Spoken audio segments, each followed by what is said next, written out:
Okay, and I'm on here.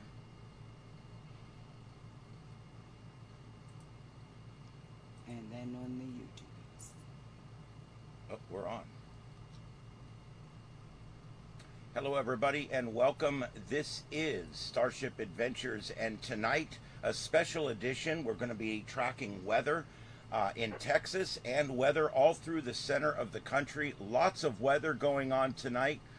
You're looking there live at our tropical tracker, and we've got everything going on now here with Hurricane Beryl, which is now expected to strengthen back to a hurricane as it approaches the coast in Texas somewhere near Corpus Christi. And then we're also covering storm chasers live and all over the country with severe weather, where we currently have 123 severe weather alerts active all across the United States.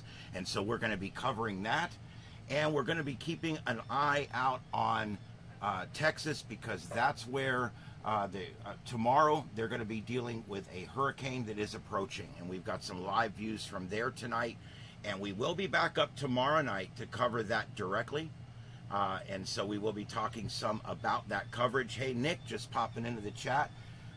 Those of you coming in, you are welcome to chat. Please chat. We do respond to the chat and answer questions, so please just pop on in there. You will hear a bird screaming in the background. Ignore her. She's just being ignorant. She's doing the death cry, and she's talking to the neighbor's birds, actually. All right. And this is my wife, Carlotta. My name's Ian. This is Starship Adventures. And tonight we are broadcasting live from Starship Studios in North Fort Myers, Florida. And that's our camera looking north, where we've got some clouds building outside.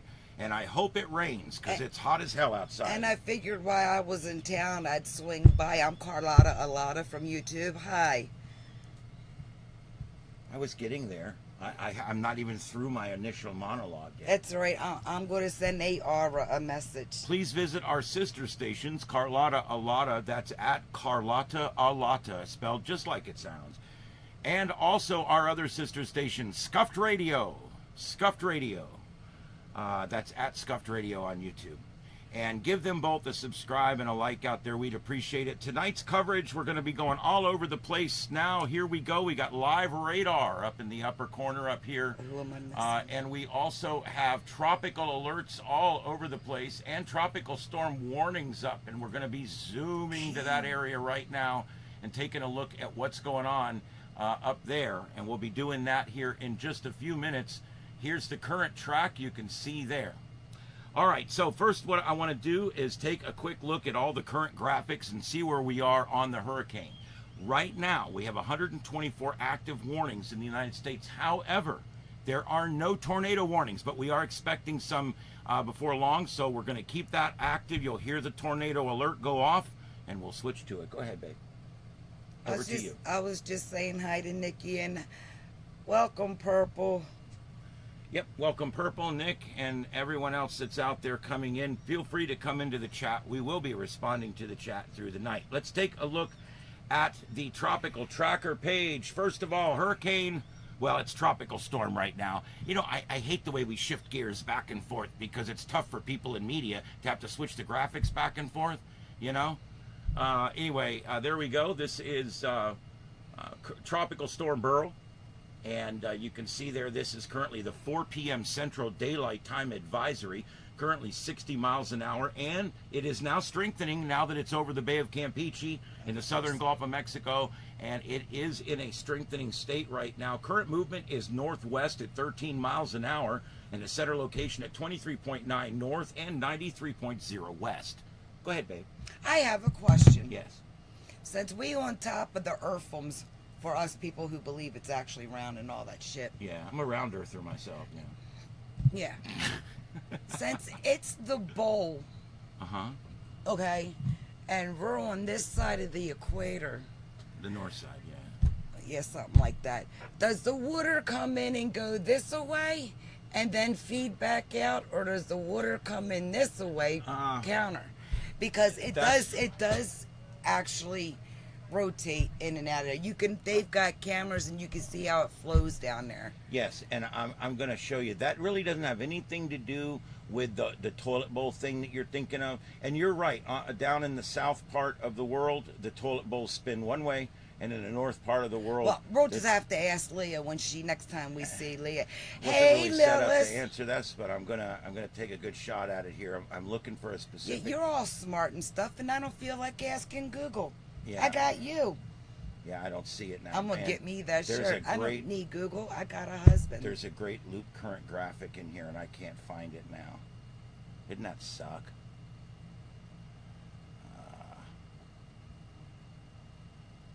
Anyway, yeah, there it is.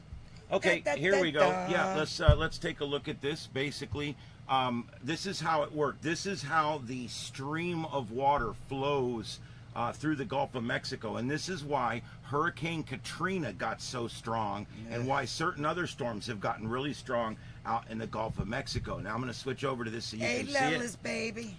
This is the way the eddies work out there, and I'm going to zoom in here a little bit so you can see. If you see the eddies that flow around Florida, when a storm gets up in the middle of that loop in the Gulf of Mexico there... Not to be confused with Sasquatch. Not that kind of Yeti. Yeah, Yeti. Yeah, Eddie. Eddie, like the cat, Eddie Earl. Oh, like Cousin Eddie. Cousin Eddie. Yeah, like Cousin Real Eddie. nice, Yeah. Clark. That's real nice. I'm going to buy something really nice for you, Clark. Something really nice. All right. But that's the way the eddy current runs there. And so, yeah, it doesn't affect the course of the storm, but that warm flow that runs through there will intensify any storm that sits over it. That's why Ian came over this, and it got really strong right when it went over this. And so that's why that happens that way. So anyway, let's go back to the tropical tracker, upper left. I am still getting used to some new programming here, guys. So although I'm doing good right now, definitely bear with me as the night goes on. I'll watch this in replay to get the answer, because I was totally texting Amy. So you asked a question and then you pissed for the answer. All right. Well, anyway, the loop currents, the warm currents in the water don't do anything to affect the course of the storm. But if it gets over one of these, it strengthens it. And like I was just showing them, there's one that runs right between us and Cuba, and that's the one that strengthened Ian up when it came in. Oh, yeah. Yeah, so that's how that works. All right, so there's your storm information right now. As of the 4 p.m. Central Daylight Time, advisory number 33 from the National Hurricane Center. Here's the timeline we're looking at. Tomorrow, Sunday, 8 a.m., it's going to be offshore. By 2 p.m., it's going to be coming onshore. This is why tomorrow, and these times are all Central Daylight Time, tomorrow I am going to be going live in the afternoon tomorrow if I can. This room gets really hot out here when we're broadcasting. The air conditioner can't keep up. I'm just being honest. We've had some very hot afternoons lately. Yeah, if it gets over 82 degrees, I'm out. Whatever. When the air conditioning at the house goes out, when you come home, I'll be sitting in the car with the air running.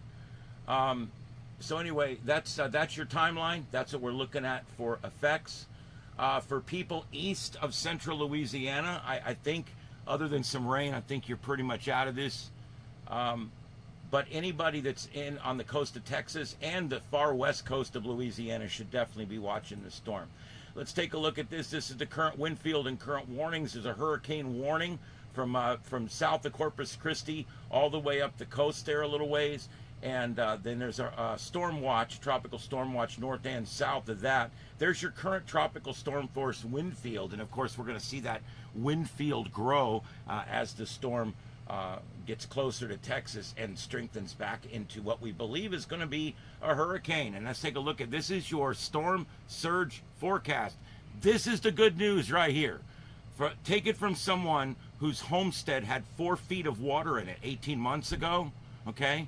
Take it from me, okay? This is the good news. 6 feet. You can handle 6 feet. 6 feet is roads and parking lots and ditches. But 6 feet is not like the home you grew up in. So this is good. This is fine. Like under Yeah. 6 feet. So there is everything's under 6 feet. So let's just let's thank God for that. Okay, rain potential. Here's where we're going to have a problem.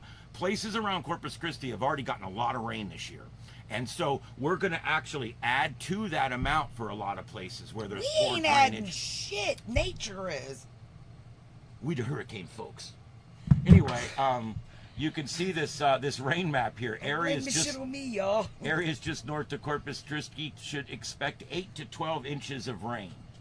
And then as you go out there, there's a lot of the area that should see more than 4 inches. So rain is a potential problem for this on this particular storm. Potentially not going to be a fast mover. It's going to drop a lot of rain in the area. So this would be something that we should be a little concerned about. Flash flood risk. There is a flash flood risk, and there's where your zone is for that. Areas north of Corpus Christi, east of San Antonio, and east of Waco. All areas where flash flooding could be a potential problem. And then I want to take a look at some of the satellite views. This is the infrared enhanced satellite from the Man, GOES that 16. storm right there look like an asshole, because it's an asshole. And this from the scientific commentator, Carlotta Alata. Don't want to be an asshole, don't look like an asshole. She leads our Don't science act department. like an asshole. Anyway, yeah, this storm's an asshole, according to my wife. And it's gonna go and mess up people in Texas just because it wants to. That's why it's an asshole. That bitch is on Shark Week. She's pissed. There you go.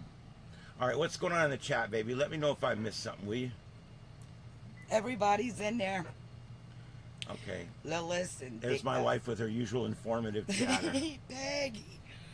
Peggy and Lilith and Purple and Nick and the people that are just watching up in the backward school.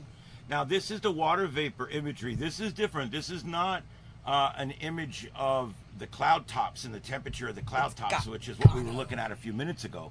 This is the water vapor content that's in the atmosphere.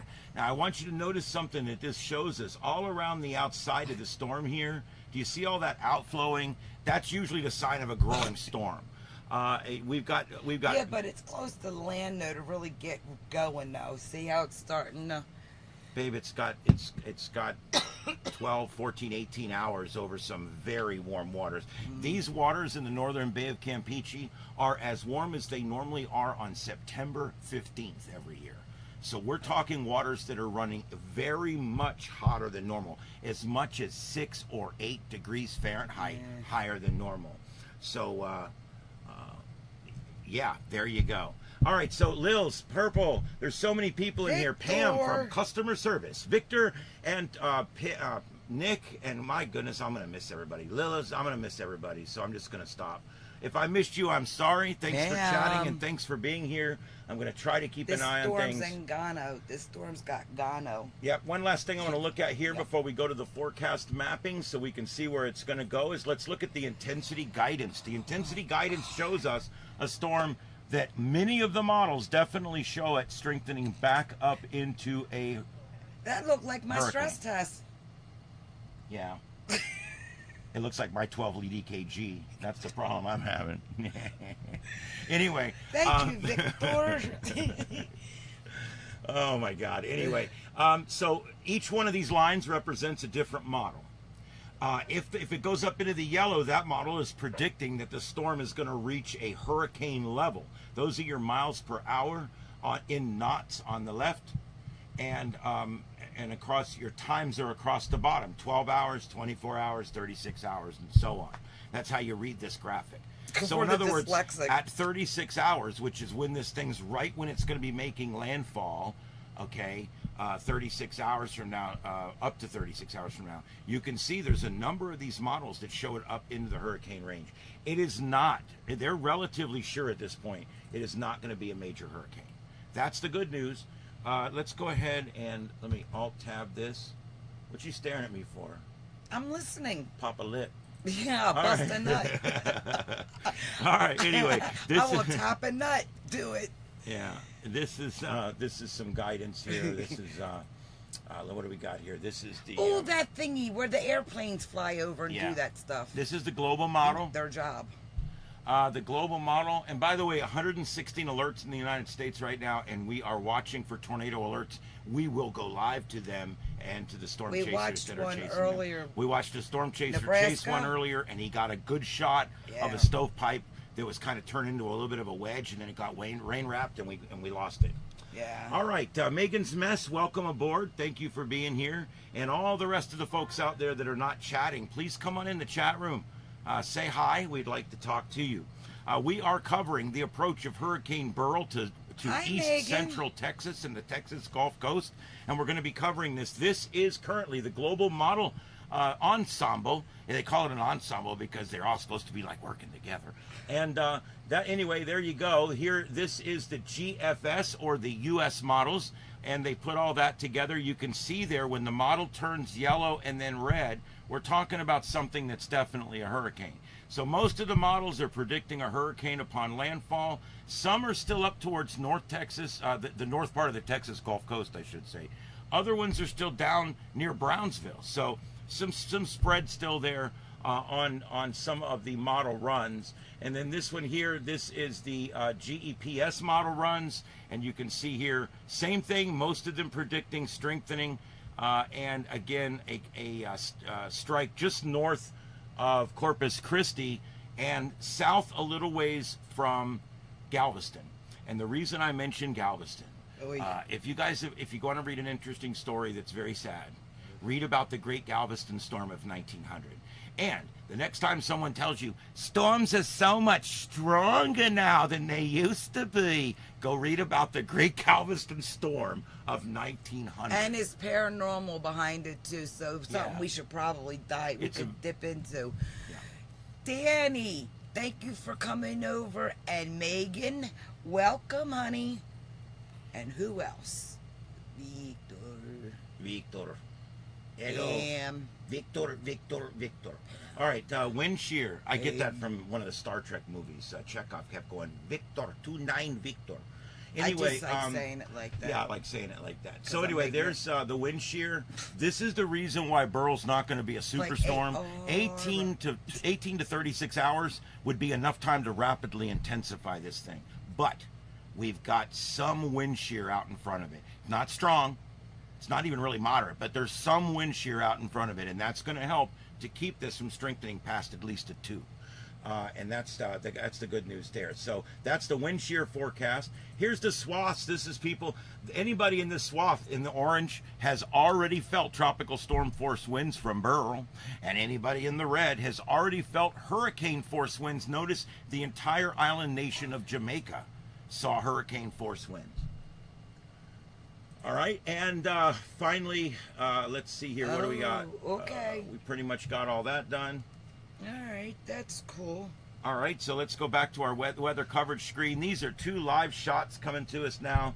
Actually, it's supposed to be live. Let me click the button. There we go. It's live now. Look at that. 2 live shots coming out of an island right near Corpus Christi, right near Padre Island, South Padre Island, Texas, and you can see there that the weather's beautiful right now. A little haze has moved in. It was actually a lot clearer earlier. The sun's getting a little lower in the sky, but and so the light angle's a little different now too. But you can see there that the surf, not bad. This is going to be a pretty nasty place in about 36 hours right here. So, but we'll be keeping an eye on that. We are also keeping an eye around the country right now because we have one of the busiest weather maps that we've seen in a very long time. And I'm setting that up right now so you guys can see it by putting the Radar Omega, which we use here, Radar Omega, putting it in the multi-site mode. And we're going to go to that right now once I get it going and show you. Get it going, baby. The country is very busy right now. Good. The big red thing in the middle is the storm and the storm track. So we've already kind of mostly discussed that, but this gives you an overview of pretty much what we're looking at here and where it's going to go. Smash them thumbs up, please. Yes, please smash those thumbs up. We really but not your own, the one on the phone or computer or whatever device. That's good advice, to not smash your own thumb, but to smash someone else's. It's always good to think about others. All right, so the areas here that you see in purple They are hurricane watch areas, and everywhere else is under a tropical storm warning. So that's where we're pretty much at right now. Tropical or hurricane watch for the areas in purple, and those will be turning to warnings later tonight. And we're going to take just a little trip around the world here. We got 10 warnings currently. Indiana with a very strong thunderstorm here. Let me go switch modes here so we can Umbrellas. clear this up a little bit. And go back to this again. Here we go. I'm using Radar Omega software, and look, we got a kind of a weird pattern there. I don't know. I kind of watched that. That's a really heavy thunderstorm, and it's already made it about halfway through the warned area. Hey, Leah. Thanks for coming in, sweetie. I got a question for you. It involves your toilet. Oh, boy. Hey, look. You don't know until you ask, or you'll never know. You willing to take one for the team?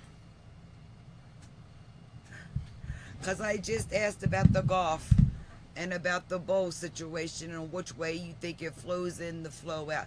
Does y'all shit go counterclockwise when you flush? Yeah, they're not toilets. like your shit, but it's like the water in the toilet when you flush a clean, never used toilet. Can I make a comment? If the water goes this way, then so does the shit.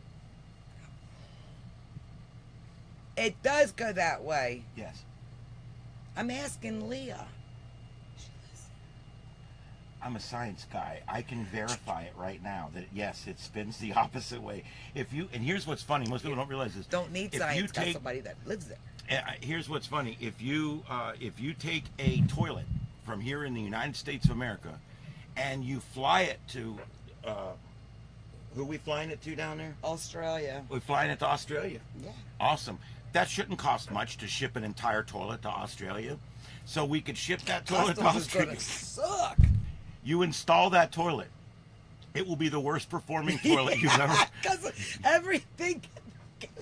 The little things in the toilet where the water comes out, they all squirt in the right way to make it want to swirl. That way it makes all your crap cooperate on the way down. And so the toilets in Australia actually have little jets that face the other way so that it will swirl the proper way, because that you don't want the jets shooting one way and the gravity pulling it the other way. It's going to end up being a shit mess in there, or a shit storm or something. Anyway, Nice perp. Real nice perp. there you go. You can, if you don't want to buy a whole purple toilet, you can just get purple LEDs and put them in the toilet. And when you lift the lid, the lights come on. It's really convenient when you're a man and you got to piss in the middle of the night. Hey, they have those LEDs, remember? Uh-huh. She had her bathroom glowing up while we was drinking some corn liquor. Mm-hmm. I want to show you guys something. This, by the way, that's an exterior shot here at the studio, and the shot of the Baldwin. I'm the Baldwin, and yes, there you go. And next thing I want to go to is the sea surface temperatures. Look at these sea surface temperatures, folks. Wow. That's just ignorant. Yeah. It's bathwater out there. If you're going to go swimming near Tampa or Fort Myers, you could bring potatoes and carrots and kill two birds with one stone. It is hot out there. It's gotten so hot, people are turning off their pool heaters down here because the pools are getting too warm. It's not even worth getting in it. It's like yuck. The pool's 87 degrees. It's like we either need to go up 10 and make it a jacuzzi, or go down 10 and make it back into a swimming pool again.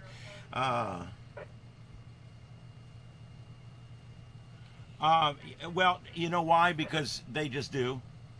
I will admit I don't really care about these new toilets that use like little teeny bits of water. They kind of upset me sometimes when you got a big old load or something and it won't go down. But for the most part, they're experimenting now here in the U.S. with double flush toilets, ones that would have less water in them, and then you could, like, if you like took a big turd in there, you could hit it. Just leave it full flowing like a eye. Well, I kind of agree, but if we can save a little bit, fine. Whatever. Well, you know what? I'm one of these people that I'm all for saving the planet until you piss me off with it. And then shit. And then it's like, you know what? Anyway. All right, so we talked about the sea surface temperatures. There they are one more time. Pick out your hometown. Peggy, you can drive near your beach there, and it's between 85 and 87 degrees. That's going to be awesome, Peggy. Very refreshing in the Gulf of Mexico this week. And let the hot salt just get in your pores. It's amazing. And now look at this, all the way up to the outer banks of the Carolinas. 81 degrees for sea surface temperatures. That's crazy. And where this storm is right now, it's firmly 83 degrees. So very, very conducive to storms. This is a storm I'm currently watching here. Let's see what we got here. This one is in Kansas City. You know, you always got to watch what goes on in Kansas, is what goes on in Kansas sometimes flies into Missouri. I hugged the arch when I that was was a there. joke. Did nobody get that? No, I don't know. Okay, anyway, that was a bad joke. If there's somebody from Kansas, I'm sorry. Peggy, did you get that joke? One in the chat if you got it, because I sure the hell didn't. What did I do? I have no idea what you did. I don't know what I did either. Oh, there it is. Oh, man. All right, so let's see what we got here. Here is our live views out of Corpus Christi coming up. Nuh-uh. Yep, that's coming up right here. There we go. And this is Corpus Christi, and we're going to go on down to let's go on down here to Texas here manually. Take a look. Right now, I have not been to Texas. This is Corpus Christi. Is this radar going to work for me? There we go. Currently pretty clear down there. There is some storms up further up here, and we're going to have to deal with that coming up. Wow, we got a big power outage in this county going on. I don't know what's going on there. Oh, no, that's tropical storm warning. Never mind. I thought that was a power outage. All right, so there we go. There's your storm coming in and all that stuff there. We're going to be watching the rest of this severe weather because there's a bunch of it. Carson, Texas, I got a severe thunderstorm warning. Around the Hodgman, Kansas City area, thunderstorm warning. New England, a thunderstorm warning. Let's take a quick trip all the way up. Oh, that's not New England. That's Nebraska. I don't. Those stupid. They did some stupid choices when it comes to those stupid abbreviations. Anyway, that's what. Okay, we've got what's looking like maybe a derecho setting up here. This is setting up a scrimmage line.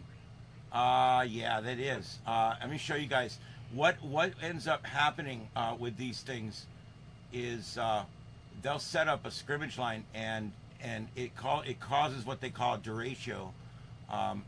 See this line right here, and it bows out. Nope. That's a bow echo. And whoa, you're supposed to stop when I let off the button, you damn thing. The goddamn pen is blue. Yeah, that's a horrible line now. Oh, look, it's doing it again. What in the hell? Why does nothing work for me? So anyway, you draw your line right around here. Now this is, okay, it stopped that time. It must be when you go off the screen or something. Anyway, this entire line is moving in this direction. Hence why they've got this severe thunderstorm here, this red box out in front of it. And if you were like right in front of this and say Hickman or Firth, you could expect a really strong line of wind and thunderstorms moving through because of this. This could be a derecho here because it sure is showing the characteristics of it, and it is severe thunderstorm warned. Let's take a quick peek at it moving here. You can see how it moves. It moves as a unit, and the line stays pretty straight. That's what you get with a derecho. We got our scanner going. We should be able to hear it. Little. There's the full screen. You can see a little bit better. And this line has left power outages in its wake. You can see here we've got about 40 customers out. So it is causing a little bit of damage. But no tornadoes. I don't see any J-hooks. Let's take it and stop it, and let's put it on the split screen with radial velocity. Let's take a look at this storm. Oh, look at that. This is a particularly dangerous part of the storm up here. You can see it on the radial velocity. Do you guys see this right here? That That's not supposed to look like anything. But that bow echo that you see right there, that bowed line, that there is going to be some really bad weather coming through this right here where this line's coming in. I don't see anything tornadic. I don't see any yin yang, any couplets. But I do in fact see what's probably a derecho right here, and it's moving off in a west-northwest position there. Let's take a look at this in motion in the split screen. Remember, the left screen is the total amount of rainfall, okay, and the right screen is the wind moving towards or away from the tower site. And let's put it in motion. Look at that go right through Crete. I bet there's damage in Crete right now. Look how bright that got right there. That's wind moving towards the tower site, which is northeast of Crete. And you can see there that when it got bright like that, man, it's starting to lessen now, it looks like. But wow, guys, that really came through Crete. Wouldn't be surprised if we see some power outages there. Isn't there a Crete in Greece? It really balled up right there. That's Crete. wow. Look at that. That's amazing. So yeah, that storm really had a lot of intensity when it came in there. But because of what it is not warned. It's not tornado warned. It's only severe thunderstorm warned. Currently still no severe currently no tornado watches out there. We've got Nebraska. We've got Indiana. Let's see what we got in Indiana going on. Ooh, that's a particularly strong storm right there. Let's look at that on the split screen. Again, radial velocity. Oh, that might be a couplet there. They've just issued a new warning for this. I would not be surprised if they issue on that. The tower site is below. Just to show you how this works here, the green is showing wind moving. Oh man, I am so drunk. Yeah, I haven't drank in weeks. Hi, Contour Living. We got some new peoples in the room, baby. I'll be right there. This side's going south towards the tower site, and the red is showing winds that are blowing north away from the tower site. So this is what you call a couplet right here, and we're starting to see a bit of a couplet right there. So Awesome. Definitely got to watch that one. All right, let's see who we got. We got Contour Living. Yeah. Thanks for coming in, and we've got a lot of regulars in here tonight, and we really do appreciate it. Megan's Mess is in tonight, Take Today, and of course Victor and Purple and Nick and all the rest of you guys out there, Lils. We really appreciate all you guys coming in tonight. And Victor, the light blue dots on the left, are you talking about the ones? Let me take the split screen off. Hold on. You talking about these ones right here in the middle of the storm, those light blue dots right there? If you're talking about those, that is a very high echo return. There very likely could be debris. That could be a debris ball. Anytime you see those really funky colors on the radar, that means there's things up in the atmosphere that are reflecting that radar image back to the radar site. And that's where you're getting those amazing colors. I'm telling you guys, and girls. I'm sure they're watching this at the National Weather Service. This one right here is starting to show a J-hook. God damn, I can't draw with this thing. It's just terrible. But there's your J-hook. I see it coming in right there. And then this right here is your debris ball. Let's go back to the split screen.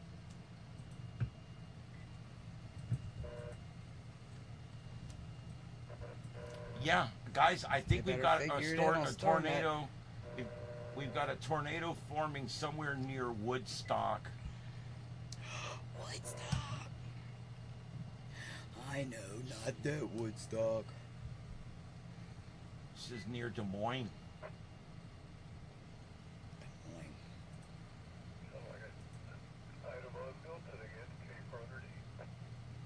SAR on that. Hey, red mine as well. What? Red. Oh, hell. Now we have a red.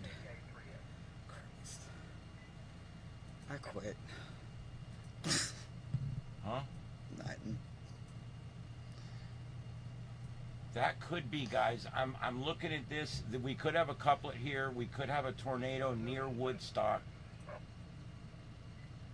I'm not sure if this is Idaho. I think it is.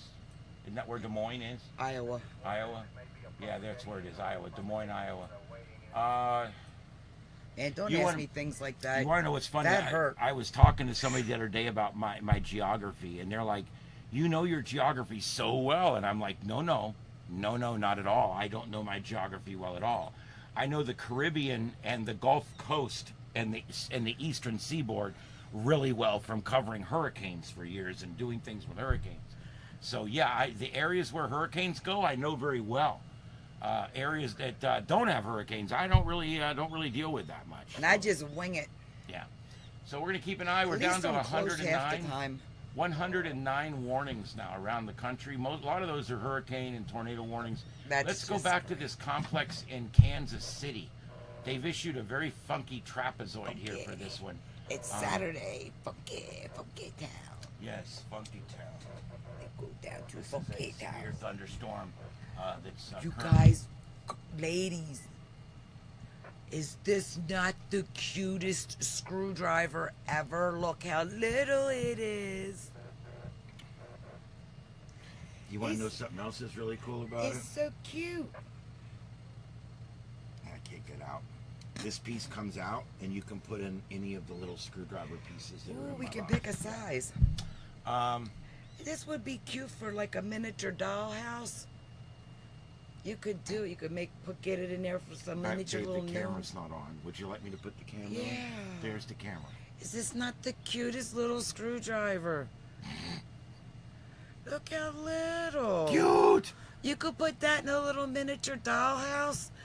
You could make a gnome out of it or something. It could be, you could stick it in the ground for like the pathways. It could look like lights. Put a fairy light up in it down the walk path of the miniature dollhouses, the nice miniature dollhouses.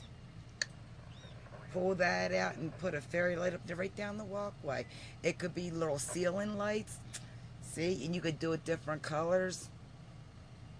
Thanks, babe. No problem. I'm not crafty though. It looks like a dinosaur. Never got my monitor up over here to make sure we're even on the air. Okay. Where are we going next? I can't talk about this all night, so we are going to look around at some other things too. But Can we go to? this is another camera here. They got all that shit to drag back from the beach. That ain't worth it. That's another. This is a live cam Okay. from South Padre Island, which is about where ground zero is going to be for this thing. Oh, Yeah, there's a live shot from South Padre Island.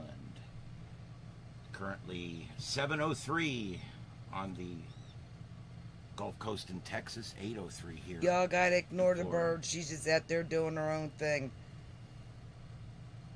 There's nothing wrong All with right, her. I'll tell you the story about the bird. They done heard it. The people the people across the street, these people, they were renting this house across the street. They left. They put all their stuff Yeah, out they to left. the garbage when they left. And they put a bird in the cage out to the garbage when they left. And of course, we're not bird people, but that didn't settle with us. We've had her for years now. We take good care of her. She loves us. Can't pet her. But she has days like this. I don't know what the deal is today. She's hormonal. Yeah. Anyway, there you go. There's your shot from Padre Island, and then you've also got this other live shot from there too. It's beautiful there, just like it is here in Florida. Yeah, well, you would think they would take them to. Well, they got tonight to get through. They've probably got a half day tomorrow. I think this is not a really big storm. It's not going to be a particularly powerful storm, so I don't know exactly how much preparedness they would need to do. And I don't know if we're ever going to get rain here. I start to wonder at this point if we're ever going to get any rain here. We like when we get rain here because it cools down the area, cools down the studio. It's much nicer. She's a green ringneck. I got a picture of her on my community page if you scroll down a little bit. Nope, there is no rain here, so there you go. That sucks. The chick likes French fries. And the only French fries she really likes is McDonald's. Which, that's fine with me because I like McDonald's too. I call them crack fries. I don't care. That's what we call them around here. Crack fries. Ooh. Wow, I just felt the most amazing If I could just get the moment. McDonald's fries with a Whopper instead of a Big Mac. Ooh, that was pretty. Ooh, shit. He must. Oh, he's showing something. That was still cool, babe. Oh, he was live. It's no longer live. Never mind. I hate when they do that. Live. Is it live? Screw it. Do it live. All right. Me too. I thought you was gonna break out in a song like I like big storms, but I cannot lie. I like big storms and I cannot lie. Something like that. The other brothers can't deny. That's right. When a big old storm rolls into my state. I'm category 5.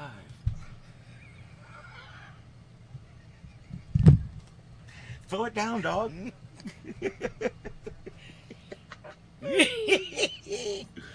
You're ignorant. Come on, dog. No.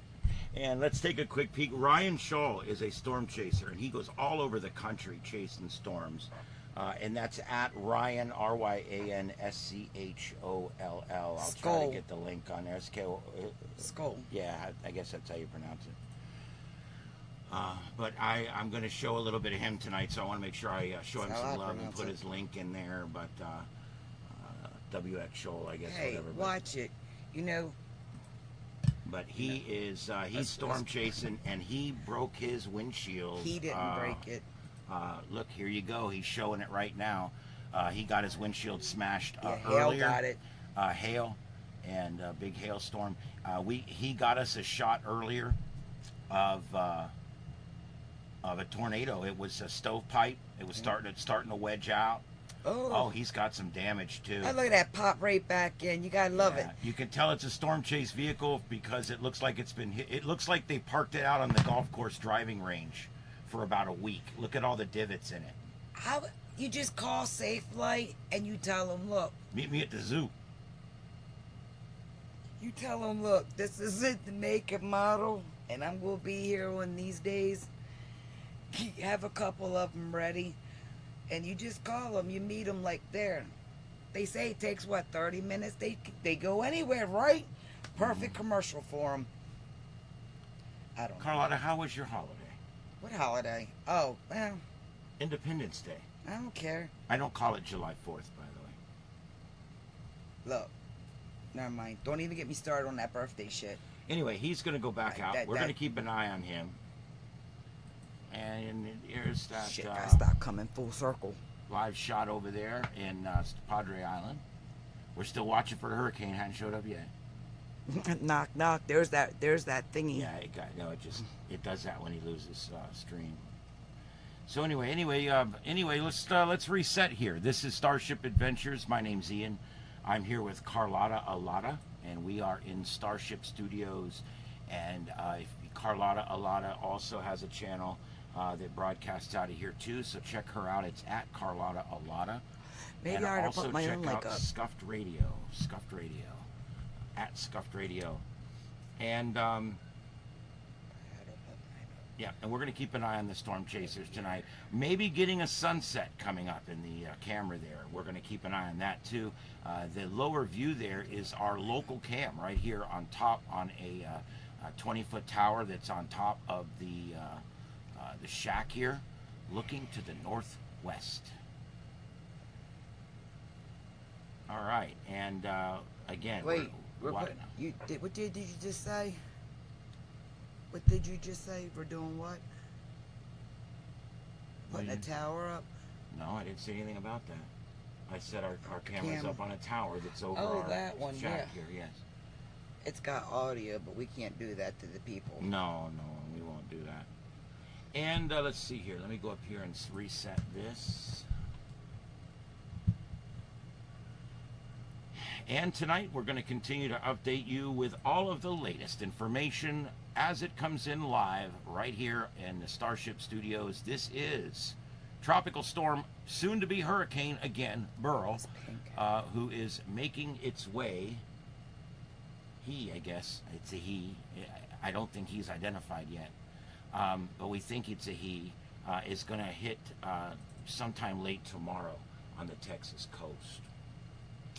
All right, and there's your, there you go, 1 a.m. Monday. It's going to be sitting right off the coast. That's why tomorrow night we're going to be coming on again at 8 or 9 o'clock, and we're going to be doing this same coverage again tomorrow night. And by then, we will have squall lines already arriving on the coast, and we'll be able to talk about all the preparations and things that are going on in the Corpus Christi area, as well as viewing live webcams. We will be doing the virtual tour, live webcam tour of the affected area tomorrow night as it comes on, and I will stay on. I do not have to go to work until late on Monday, so I will stay on as late as we need to do that. And today we're also, I am going to let you know, we are continuing to cover the Storm Chasers. This is WXSCHOLL. That's at YouTube.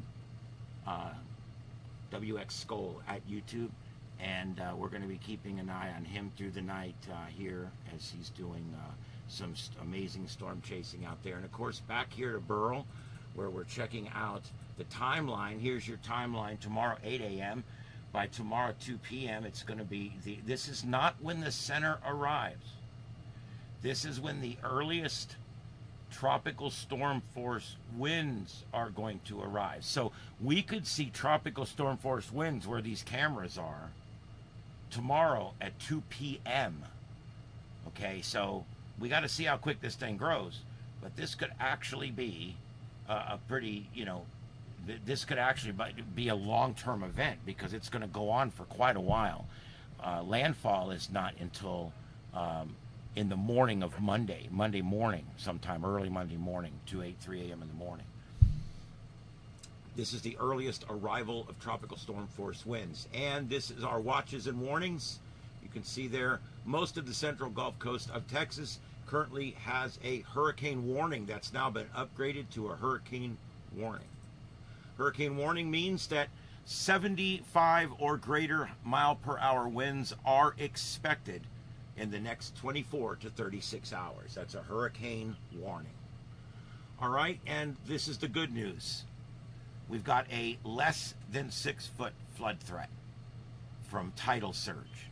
Rain flooding we may still have, but I don't think tidal surge flooding is going to be that big of a problem. So, all right, and the rain's going to be an issue.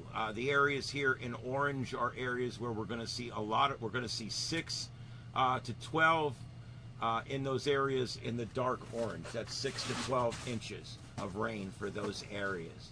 And then you've got the potential for a flash flood risk here.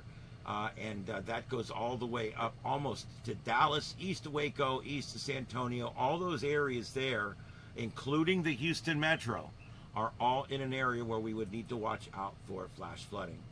And then let's take a quick peek at the storm itself. You can see there's a few more frames there from when I showed it earlier. It's kind of going through a regeneration cycle right now, and it is starting to move more northwest versus west-northwest.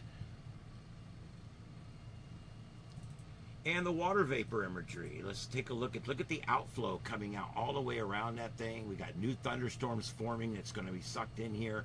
This thing is a machine, and it's trying to get its act back together. Remember, at one time this was a Category 5 storm, and then it hit some shear, and then it hit the Yucatan Peninsula, and now in the Bay of Campeche it's trying to get its act together again. And we're going to see if it can do it. And finally, the intensity model. This is the latest runs of the intensity model, and you can see here that still nearly half of the models show this reaching hurricane before it makes landfall.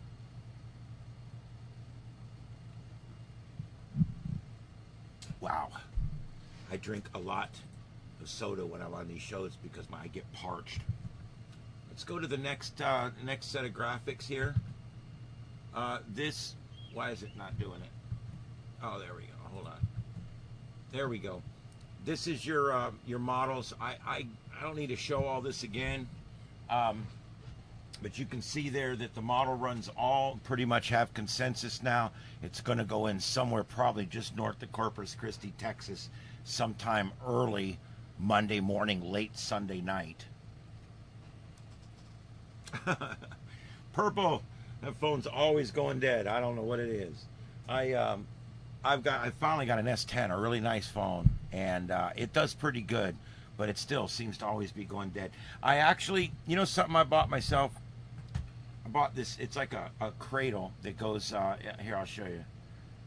These things are like $6 or $8 on Amazon, and I put that on my table. I've got 3 of these, and I put that in, this one's made by Omotion, but you can just put this on your table, and then you plug your phone into the charger, and I just sit it there, like, and this is how it stays all day. And I quit charging my phone at night. I started charging it when I'm here working in my office during the day, and it seems to work better because during the day when I'm using it, it's staying on the charger all day. And so it's kind of something I've switched around a little bit, and it seems to be working pretty well. Okay, let's see here. Let's go back. Oh boy, I'll have to reset this. Give me just a second here. These programs work great, but when you use them heavily for a while, they have to be reset. Let's see here. Let's go back to Radar Omega, and I'm looking and seeing what is our most severe thunderstorm we have out there right now, and they're all about the same. This is a pretty nasty complex of storms right here. Trying to see where that one was we were watching that was starting to form a bit of a twist in it there. Let's see. Nope, there's that derecho we were looking at earlier, and it's still going. Or no, that's a different one. Wow, that's another one. Boy, it's going to be one of those nights, guys. Absolutely one of those nights.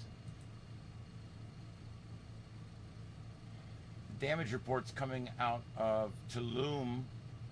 Not so bad. We're actually hearing that parts that they didn't do too bad down here. This is the one I'm worried about for tornadoes.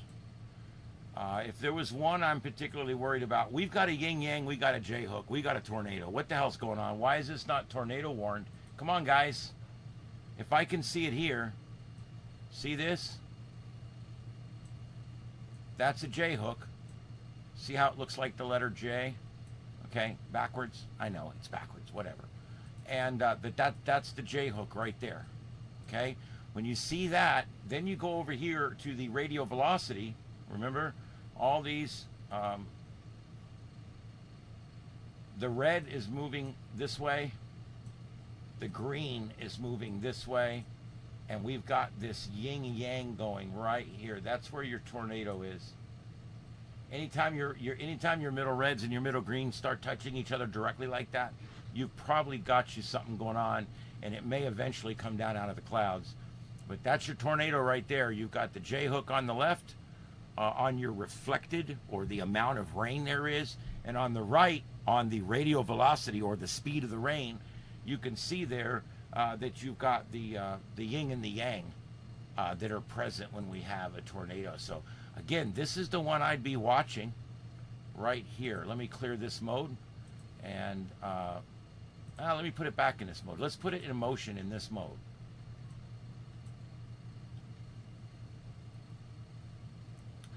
Yeah, there's some anomaly there.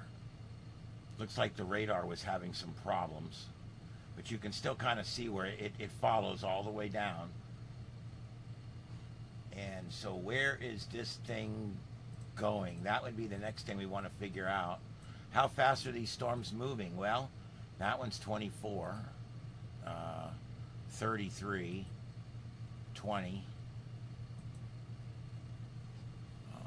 20, 20. Which way is this? This is moving in that direction. It is. All the other storms are moving one way, and this one's moving another, and it's moving very rapidly. This storm is moving 26 miles an hour. So now what we can do is we'll turn on this tool right here. 22 miles an hour.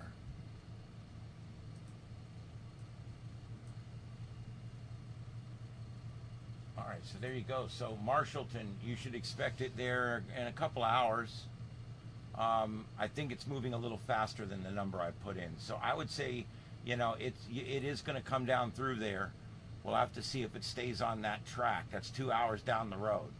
But we'll have, if it stays on that track, and I think it's moving a lot faster than that actually, when I look at it. But that's where this one's heading. Kind of a dangerous situation there. That one could turn into to an actual tornado there. So that's the one we're going to keep watching. All right, I'm going to look in the chat room. Does anybody have any questions or still there? Thanks, Nick, for being in tonight, and Peggy, and all of our regulars. I've seen so many of you guys in tonight. I really appreciate it.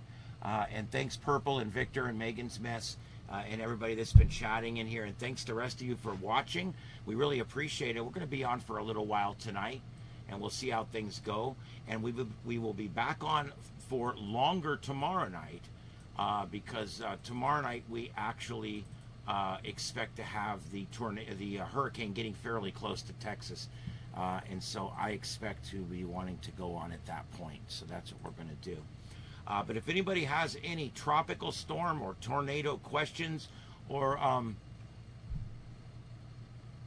yes, Peggy, I'm very glad that it's not going to be a 5. In fact, it may not even be a 2. It's probably going to be a 1, and a category 1 for people like us. We've had Charlie, Cat 4, Irma, Cat 4, Ian, Cat 5, Wilma, Cat 4. We've had some really bad storms come near here, and we've had a lot of damage over the years. And the last one, like I said, flooded my mother's home where I grew up, flooded 4 feet in there. And we saw the worst winds. We had 110, 120 mile an hour wind gusts here at our home inland. We're pretty far inland, so it was devastating. So it's one of those things where we've seen so many of these storms lately that, believe it or not, a Cat 1 hurricane's not that big a deal for us. We're so far inland. It's just going to be a really shitty day. I wouldn't even take down most of my antennas or anything. Not that big a deal, really. But we are still watching. We are still watching our storm chaser out here, WX Skull. He's out. You can get him at WXSCHOLL. The link is in the chat room if you just go up and look for it. But he is out today, and he just taken off again. He's been standing by. He's waiting to see which storm he wants to chase. And you can see he's just south of Lincoln. So let me see if I can figure out which. See, he's not on the storm that I wish he was on. Let me see if I can figure out where he's at.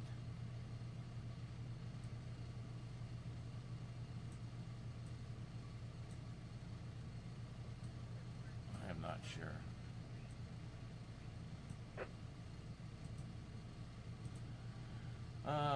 I bet you he's probably near this one. Yes, he's on this one. There's Lincoln, Nebraska. He is just south of Lincoln. So, yeah, that's where he's at. We've got him right now.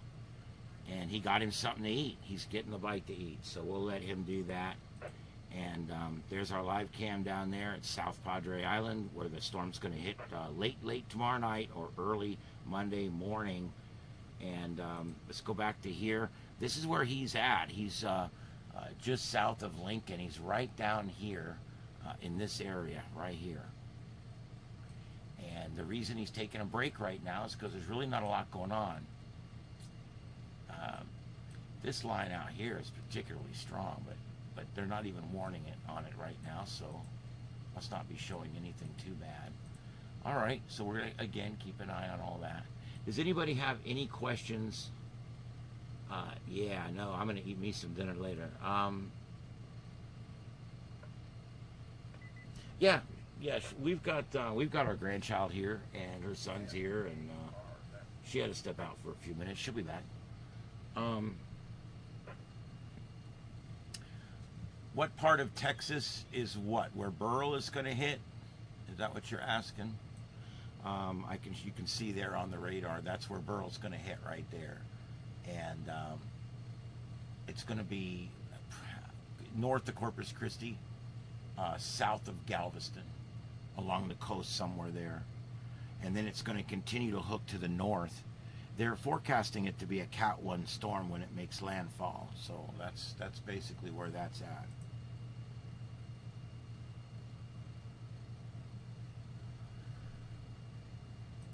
All right, let's see what else we got going on. And you know, it is Saturday night, right?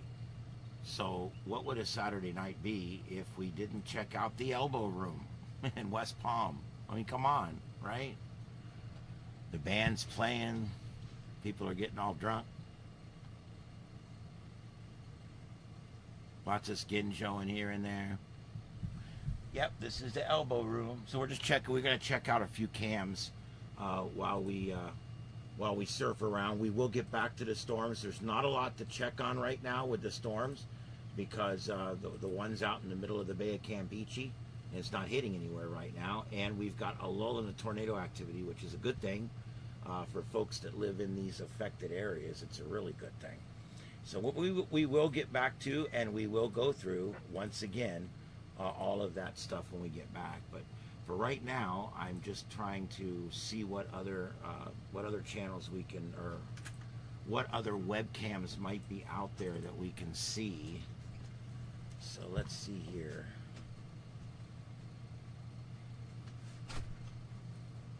Hey, baby. Hey. Everybody's asking if you's okay. Oh no, everything's good. Everything's good. Oh, I'm wow. back. Look at this. That is not live. I'm gonna tell you that right now. It's not live. No, it's not. Bastards, man. Busted that little bubble walking back up in here, didn't I? I'm sorry. Well, I thought I found something cool to show them, but apparently not. Okay, guys, let's talk about this for a second. There's my little bridge. This is the Jamaica Flat Bridge, they call it. And that bridge right there, we talked about it before the storm. And we're like, man, that bridge is a brick shit house. Look at this thing. Look how it's built. I mean, look at this thing. There's not even rails on the side to catch the water. It literally, this thing went through a Cat 5 passed right offshore. And this thing had 10 feet of debris stacked up, 10 feet over the road deck, stacked up on it. And we watched them clear it. It was pretty cool. Within a few hours, cars were going right back across it again. They didn't have to come out with inspectors and check the bridge. Some guy came up with his loader, moved the shit off, and people were driving over the bridge again. Hey, and they got it done. And they didn't have to have a meeting about the meeting, for the meeting, to the meeting, with the meeting. Isn't that awesome? If you hear audio in the background, we monitor our local scanner here, and we're also monitoring SARnet. the SARnet. SARnet is the amateur radio local amateur radio system here, and it also, there's 42 repeaters around the country, or I'm sorry, around the state of Florida, and you can go in anytime, and you can jump on that repeater if you're an amateur radio operator, and you could literally just call somebody that's all the way on the other side of the state and they'll hear you. So it's pretty cool. This is the lighter that I purchased in Tennessee. Nuts. Well, show them, babe. You gotta show them. It's the That last lighter of is my nuts. lighters. I can't find my screw it one. Oh, there's a squirrel on it. Hell to the yeah. Oh, that's nuts. Squirrels are cool. Dinner for you. I made scatty. Quick and easy.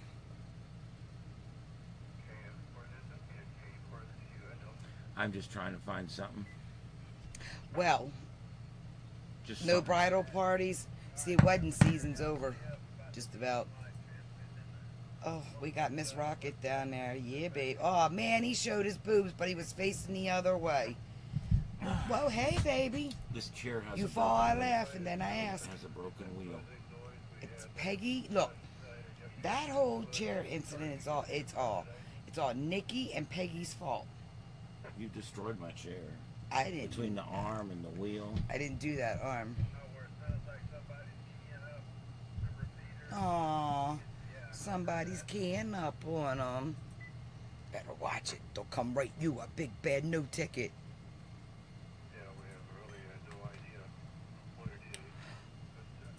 Aw. Damn, it wasn't live. Now it's live. Oh, hey. Oh, yeah. Look at Miss Boobies down there. Oh. There you go, babe.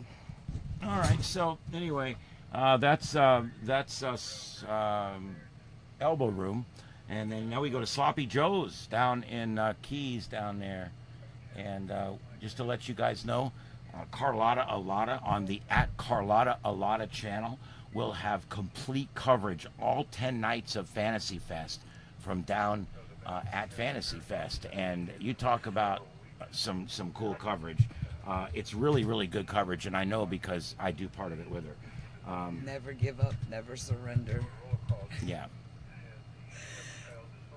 And we have this great camera that Sloppy Joe's gives us to look at, and because of that, we're able to provide some really, really good coverage, because not only do we have this view that you're looking at now, but we also have this view. Look at this. And we get to watch all the people driving by scantily dressed or not dressed at all much. Some people dress in stickers. I did. Yeah. So More or anyway, less. but this is the view you'll get right here when you watch the Fantasy Fest. It's really, really cool. People dress in as little as possible, and they dress in neat costumes. We saw the entire Addams family last year. Yeah, that was fun. Enough Waldos to end that question. Yeah. But this is really, really a cool thing. So thanks to Sloppy Joe's down there for helping us out. Did you see that bird? No. No, they didn't say it. I saw it.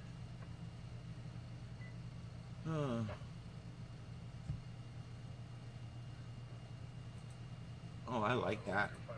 And look, guys, this is a live view of Niagara Falls. Coming to you from the Canadian side. We just confirmed that the water is in fact still falling. We can confirm that. Yes. I've been there on both sides. Did you go over in a barrel? I'm still sitting here, aren't I? I don't think you've really experienced it then, babe. I really don't.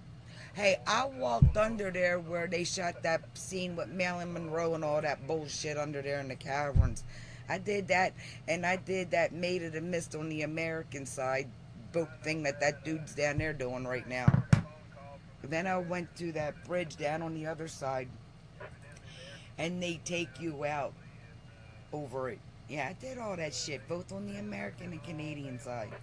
We'll take a little trip back out to West Palm. This is, to the Keys. This is inside Sloppy Joe's. What the hell's the night going on Down there? on Key West, it's Blinky Head Night.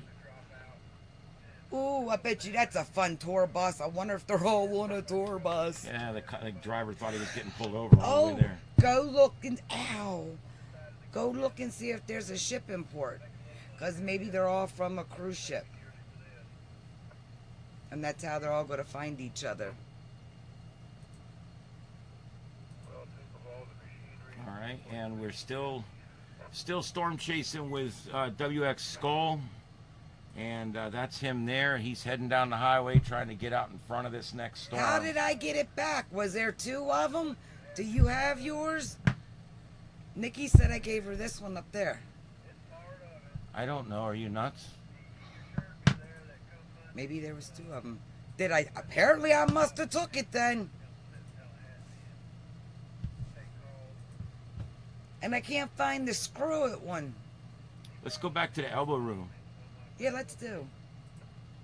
Oh, look at the hooties at the bar. The brunette. Scratching her fleas.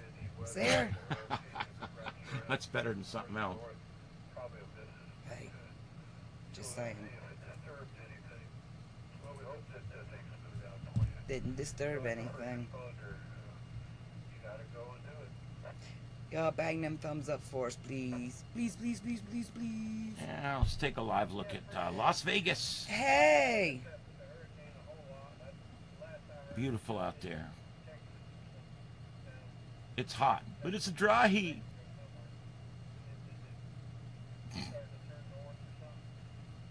That's another Aliens reference. That's another one of his. It's a dry heat. Won't you put her in charge? Anyway,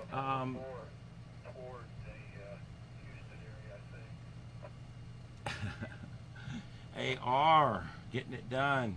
And damn it, Danny, thanks for coming in. I'm so glad you guys are all coming in tonight. We appreciate that. I'm going to go back through what's going on with the hurricane here in just a little while. In the meantime, we're taking a live look right now at Las Vegas, Nevada, at people that are having a better time than we are right now. Speak for yourself. Oh, God. Yeah. Hope you feel better. Do you feel like I do? Shut up. All right, and Oh, look at all that stuff.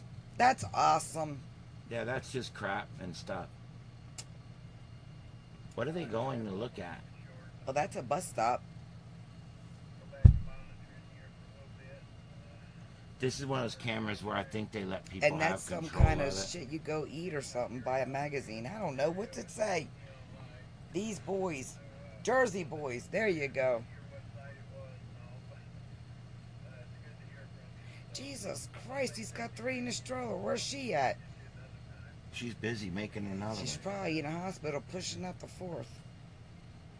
I want you to call Sloppy Joe's tomorrow and tell him to clean this camera lens on. Aye, Or Captain. not Sloppy Joe's. This is The elbow room? Yeah. Sure, I'm right on that.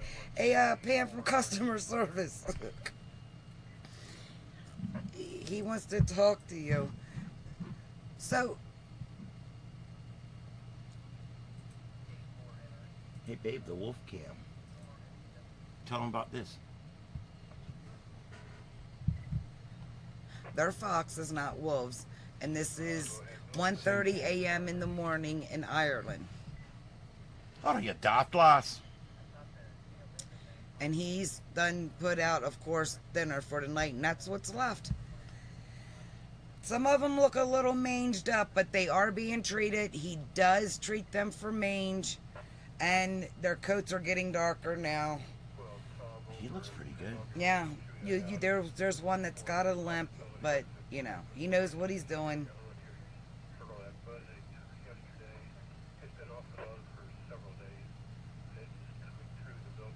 This one I had up last night. This one was coming around. Oh, and it's been windy. It was windy over there last night too, or in the morning.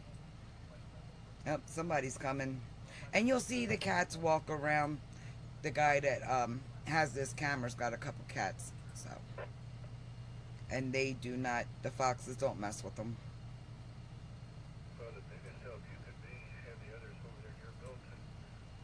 Oh, that was good.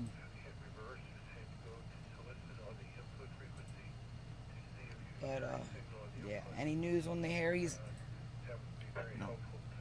I'm waiting. There's We got boobs down there we can look at. Let me go back to that. Here's the. Let's go back to the elbow room. We got the dude with the high-priced brunette over here that he's sucking face with. And then we got Blondie at the bar in the pink, and then Blondie in the white and blue. And then we have her.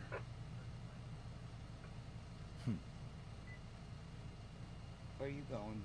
I'm just looking. Not you, her. Shit, she called his ass over to the money machine. Pay up first, bitch. Look. Get your money, girl. That's right.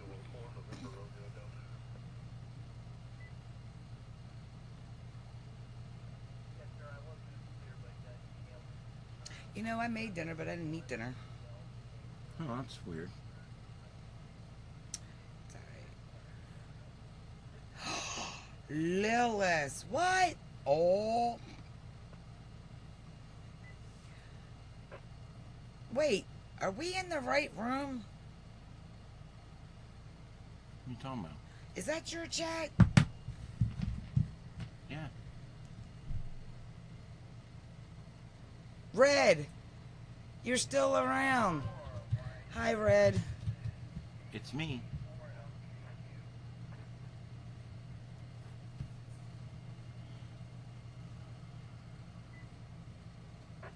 We don't want to watch her. No. Let's see. Well, you could go to Jupiter, see what's going on in the hot tub. It's still a little light out. Hawaii. Look at that. And if the weather's not good where you're at, you can always go to Hawaii. I will gladly go back. It's like a perfect place. Except every now and then they have a brush fire that kills 2,000 people. Other than that, it's awesome.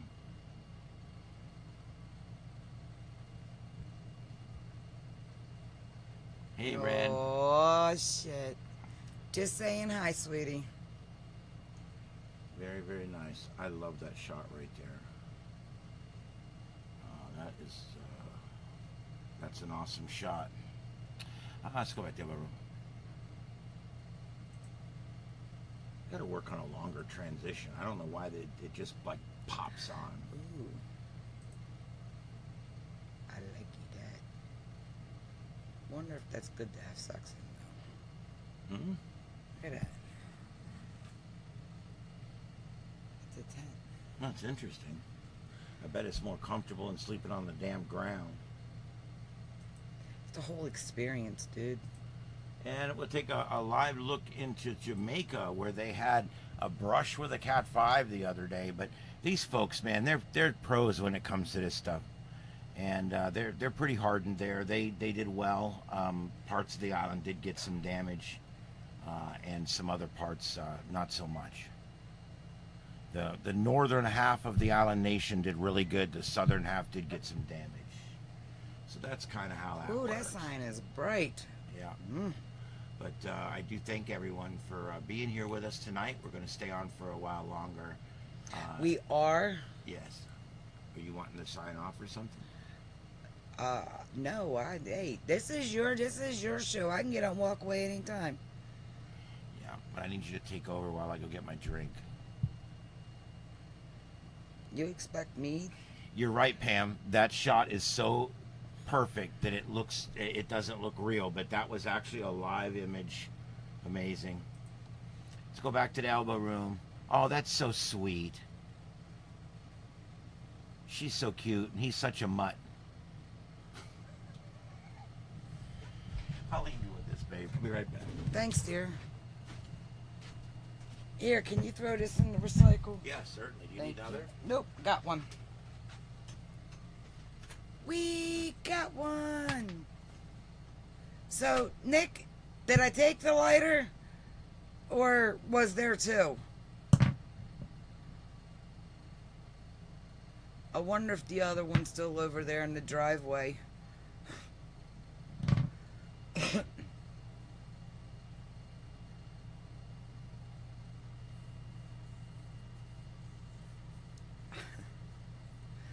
Well, I don't know. What do we got going on here? Oh boy. Uh-oh. There we go. Up. Grabbing the hand. Yeah, girls. Oh, shit. Where'd that chick go that had him over there at the money machine? Oh, she's still over there. Look at that. Nope. He's still there. Wait, where'd she go? Did y'all see that? She come right by, called his ass right back there. And I know that's a money machine. I was there.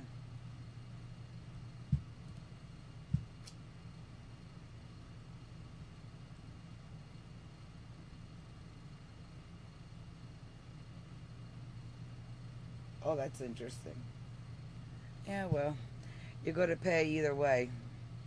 Just take the cash. Less stress. Either side of it, male or female, you're gonna pay. Oh, there we go. She turned around. All right. More sucky face. Let's see. It's 8:45. Do they stay like this? Or does the inevitable happen and they start fighting? Not like fist fight, but like arguing. What do you think?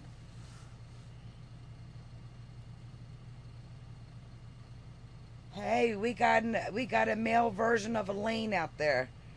I can't say anything. I'm no better. You back? I'm out. Where you going? I know where I'm rolling my ass back over here. I don't like driving. You know, anytime a woman drives that, outside of Janeway, it crashes. She's my favorite cat. Purple wants to know if they're going to go on a starship ride. Yeah, I'd love to. There's not one in my budget currently. You got to take them on one.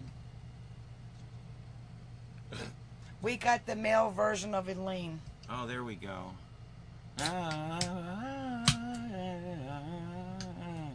Doing the wrong thing. We used to know these people that they go to a party and they would have fun all night, and when they get to a certain point and that song would come on and they would start karate chopping, like playing with each other, and next thing you know they were fighting and the cops were showing up. Good old days. Something about that song. We'll be counting stars. We'll be counting stars. One of them counts stars, the other one counts days in the jail. Counts the minutes down to seeing the judge. It's so ignorant, but it was so true.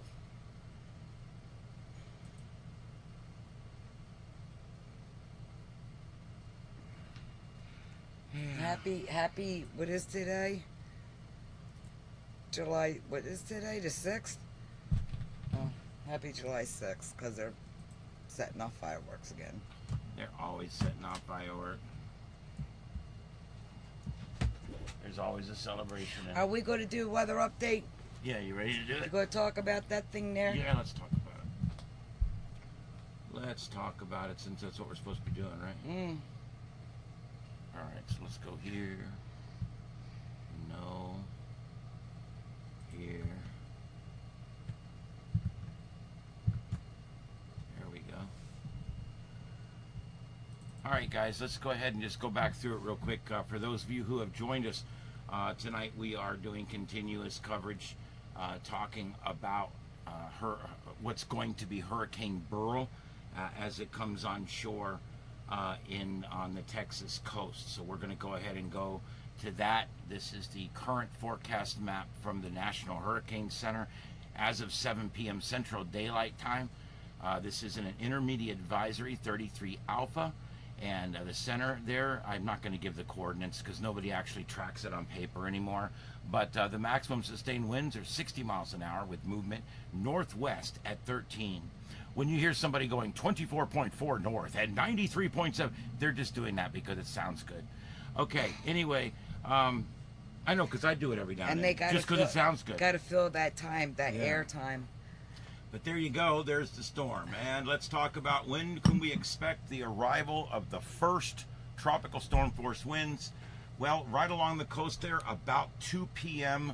tomorrow. 2 p.m. tomorrow, the first squall lines carrying tropical storm force winds will start to come on shore. And then the weather will deteriorate as they get into the evening there. And the next thing is our wind field, still not very big, but that wind field will grow as the storm does. Yeah. And you can also see we have a hurricane watch up from the United States border all the way up past Galveston right now, and a hurricane warning for the central area you see there, with the rest of the state pretty much being under a tropical storm warning. When's the next time they put they're putting the jet goes through it? When's that next time? Do you know? There's 2 or 3 planes working this storm. I don't know if there probably is one in it right now. Oh, okay. Just when we get the next update, that's why I'm asking. Right. All right, here's a close-up of the storm, and you can see it's going through a regeneration cycle. A lot of people would look at this right now and say, oh, look, it's weakening. That's not necessarily the case. It's growing. These storms will, over time, they'll bloom up, and then they'll sink back down and get bigger, and then they'll bloom up again. And it's like it's what they call an eye wall regeneration cycle, and they do cycle like that. So hopefully this is some kind of weakening trend, but I wouldn't count on it. And then we got, let's see here, the water vapor imagery. You can see a lot of outflow there and just a lot of water vapor content. But it does also there look like it's weakening a little bit, but I really don't think it is. And we've got, this is your rainfall potential. Anywhere in that dark orange there is going to be 8 to 12 inches of rain. The light orange is 6 to 8, and the yellow is 4 to 6. So that's a lot of rain for some folks there in and around and north of the Corpus Christi area. And for Houston, you are inside, right on the edge of the flash flood warning area. And it goes all the way up almost to the Dallas-Fort Worth, the outskirts of the metro there. All right, and there we go, the intensity modeling. Well, look at that, folks. The new one just came out, and the models are now favoring a weaker storm. Good. This is good for the folks in Texas. This is really good for the folks in Texas. Maybe we are seeing something that they're picking up as a weakening trend. It's supposed to be strengthening right now, but that's not really what we're seeing. So we're going to keep watching that. Let's look at the forecasting. This really hasn't changed much. It's going to go in somewhere just north of Corpus Christi. There's not really much we can do about that. Let's see here. The only other one here is the wind shear. This is the wind shear prediction map. This updates every so often here. It just updated again a little while ago at 8:04 Eastern. It just updated. And you can see there that Beryl is in fact dealing with some moderate wind shear. And that's probably what's causing this weakness and this weakening. This, again, is good news for Texas. I could use a brownie right now, too. Look, her titties say Trump. Those are Trump bitties. There we go. They are Trump titties, right? Isn't that what it says? Tickle bitties. Tickle bitties. They're tickle bitties. There was a DJ in Tampa on 93.3 The Power Pig. His name was Bubba the Love Sponge. And he used to always say big O titties, and he would get in trouble because you weren't allowed to say. I wonder why. Back then in the 90s, you weren't supposed to say titties on the radio. So I don't think you still can you? So he coined the phrase tiggle bitties, and it became a phenomenon. Everybody just said tiggle bitties because you could get away with it anyway. Yep. So there you go. There's everything that's going on out there. It's all going on at one time. What's going on in the world? I gotta watch another one here. Yeah, well, you know. And, pays the bills, pays bills. Oh, look, it's our guys. Yeah, whatever. And we're watching Storm Chasers. This is one of our Storm Chasers we're watching. Elm Creek, Nebraska. Yeah. And this guy's been going pretty good tonight. We're gonna flip over and show you him. Is this Ryan Skoll? Yeah. Ryan Skoll, or WX Skoll, SCHOLL on Is any of the YouTube. hammers out there? Where's KC tonight? I did put his link up yesterday. I haven't seen many of my ham guys tonight. I don't know if it's Saturday. It's Saturday night or what. I got all my regulars in, thank God for you guys, but I don't see a lot of my hamsters in here with me tonight. Maybe Casey will come back in again. Who knows? Yeah, we'll get him. We'll get him. Anyway, it looks like he's heading into this one. You guys, what are you going to do when I'm live at Hamfest?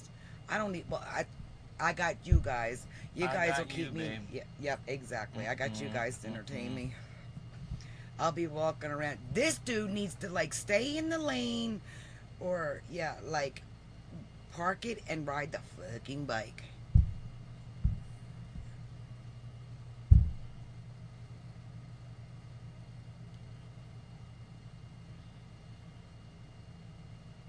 That's my 2 cents.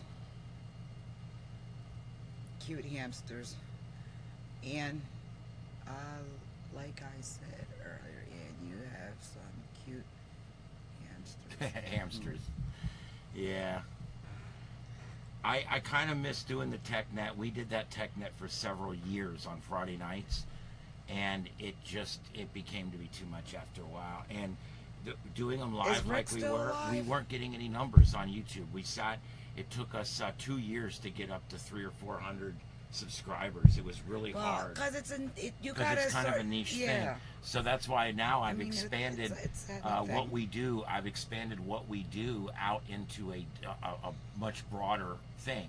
We now do weather, we do sci-fi, we do trips, we do adventuring, and that way it's more comprehensive, and we can hopefully get a much larger viewer base. Hey, there's Q. There's one. There we go. Hi, honey. Hey, Oh, Sean. Bubba. Is Bubba still on the radio? I did see 93.3 the Power Pig. Even though we are 110 miles from that tower, at night when I was on duty down here, either law enforcement or fire, we would listen to Bubba the Love Sponge on the Power Pig down here, 100 miles away. They used to put out like 100 watts at 1,000 feet or something, and we used to sit there and just listen to that all night long. Now, sometimes if the tropospheric ducting wasn't running right, we wouldn't get it. But most nights, we'd be able to listen to Bubba the Love Sponge. Some of the things he used to do, No Panties Thursday. Used to love No Panties Thursday, because what was cool about that was if you took your panties and you tied them around your aerial, in the 90s, all the cars had aerials back then, or antennas on the outside, and they were normally on the front left or the front right corner. And if you tied your panties on your antenna, or I think you could tie it around your door frame or something, when you pulled up at Taco Bell, they would give you a free taco for No Panties Thursday. And of course, I told you he invented the saying "Tiggle Bitties."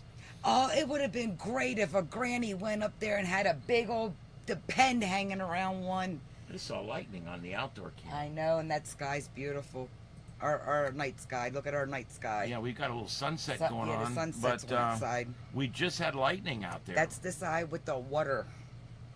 the water. This side goes East Coast. But anyway, there we are in the studio. And just to give you guys a little tour, up here these are the 7 screens. There's one that's not working right now because of an issue about 2 hours ago that I don't want to discuss. It'll be back working. Murphy. But all these 7 screens are all on this computer that you can see right here. This is the main computer.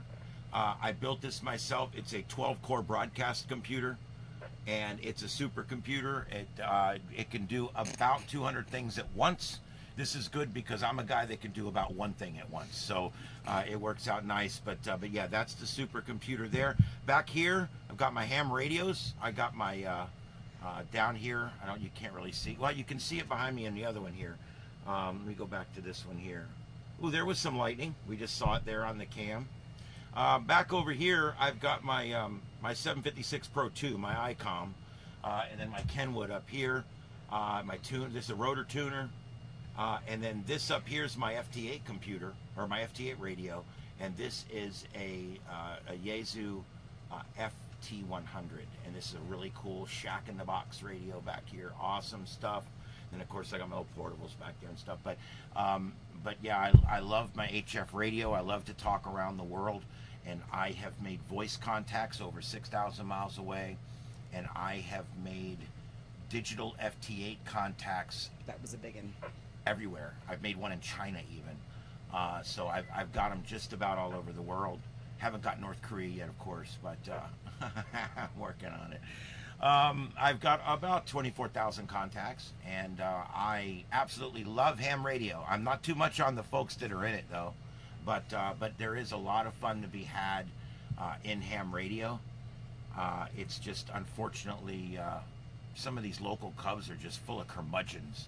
I just can't stand them. And so I do my own thing. Joseph and I are putting together a linked repeater system called the Freedom Net that's going to be all over the United States eventually, we hope. And we're putting up a 50-foot tower here next month. He's already got a 100-foot tower up in northern Alabama, and that one's they're going to be on UHF on 70 centimeters, and we're looking for people to put up repeaters all over the country, and we're going to link them all together and have a big, huge link network that hopefully will stay busy, because there's Don't so eat the much potato dead salad. air right now in ham radio. There's just so much dead air right now. We're getting lightning. Yeah, I up know. here. I'm seeing all that lightning. Are they seeing it? Yeah, I've got Okay. that on right now, so we're kind of looking at the lightning. Good boy.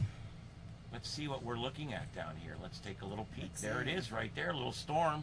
That's the storm we're watching. It's just a little storm. We're down here in North Fort Myers in this area, and we're looking northwest directly into that storm there. Are you, Peggy? And, I think you were going to do that. The 13 colonies, right? You're good. Yeah. He's asking. I still could do it. I think I've gotten 2 of them so far. I've You just had been- to have gotten Maryland. Please tell me you've gotten Truth is, Maryland. I'm just so busy with this right now. But anyway, this is that little storm that you're seeing the lightning for on the camera. Does it any other year? This is that. Yeah, I got it the last 2 years on Yeah. FT8.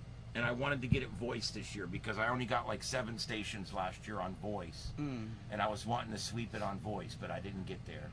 But yeah, here's that storm. It's just kind of just sitting there in Charlotte Harbor. This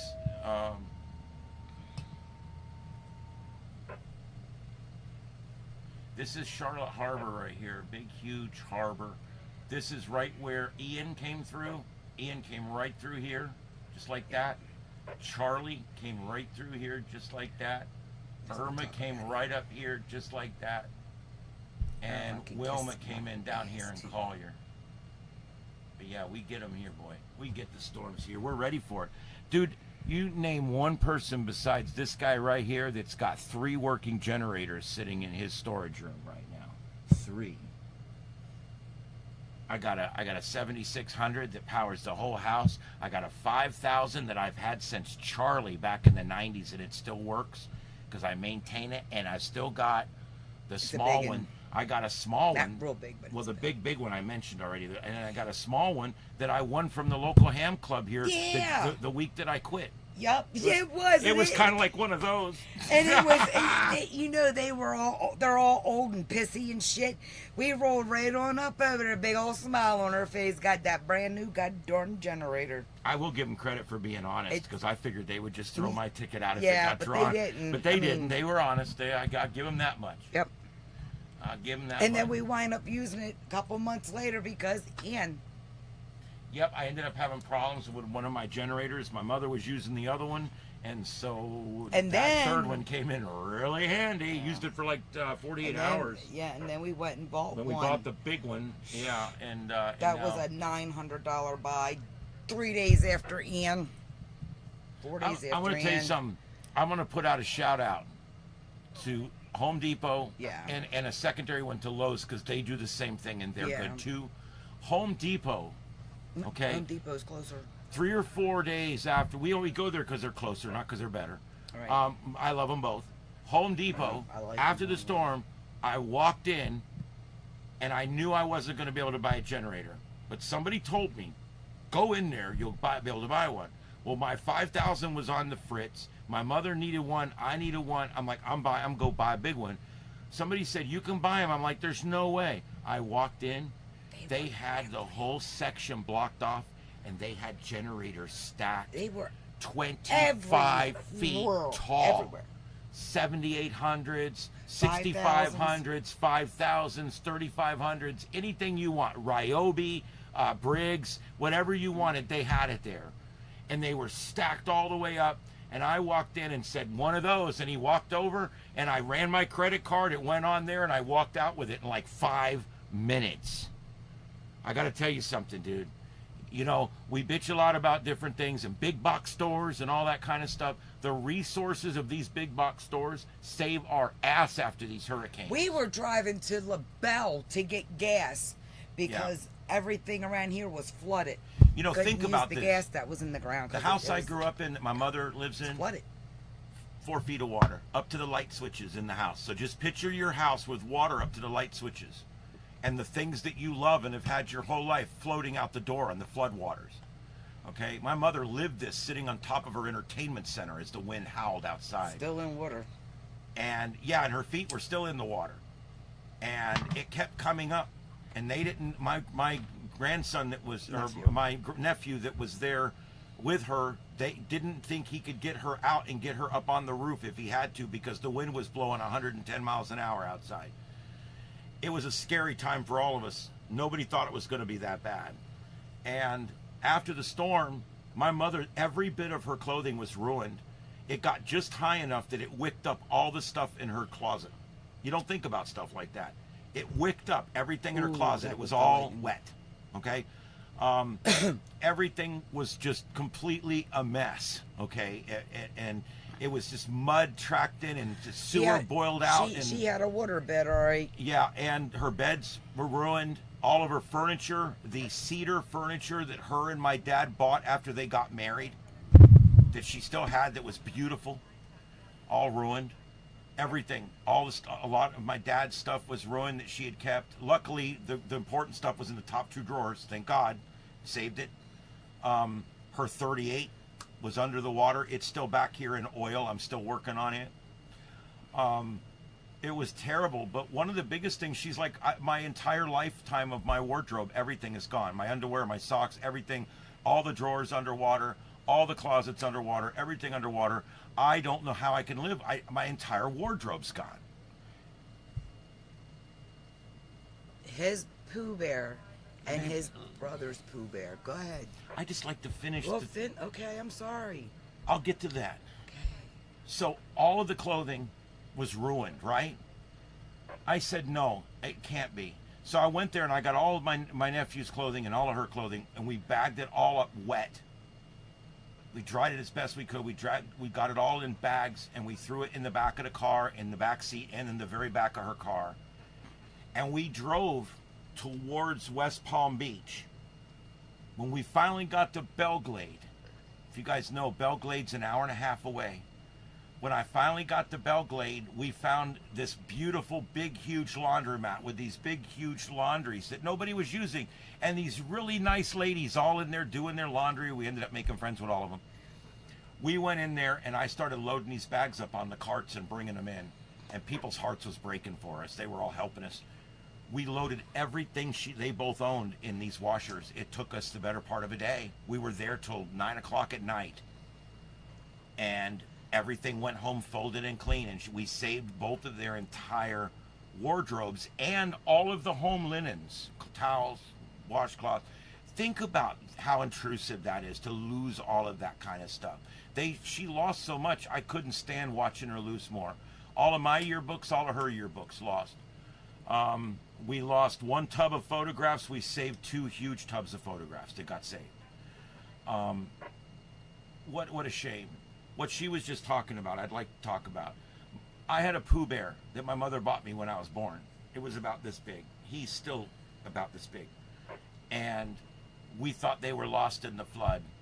And at some point, a year after the flood, they find this bag shoved in somewhere up in a closet where it wasn't really supposed to be, or we didn't know it was supposed to. It was those 2 Pooh Bears, my brother and mine's Pooh Bears from when we were both children, little kids.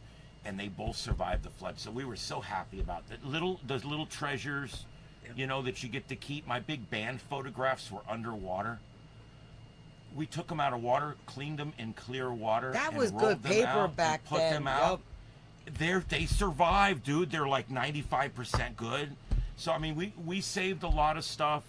We were able to rehab a few pieces of furniture by putting it out and getting it dried out. Scrubbing it. We lost a truck, a Jeep, that were both my nephews. They were both older vehicles. And we lost my mom's new Kia that she had to get replaced on insurance. You just don't think about stuff until, man, it's on you.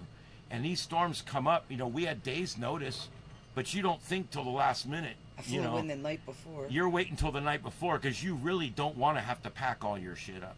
You know what we do here? My wife's like, what do we do at our house to prepare for a storm? You take your clothes out of the drawer. You put your clothes in a plastic bag or Tie it up.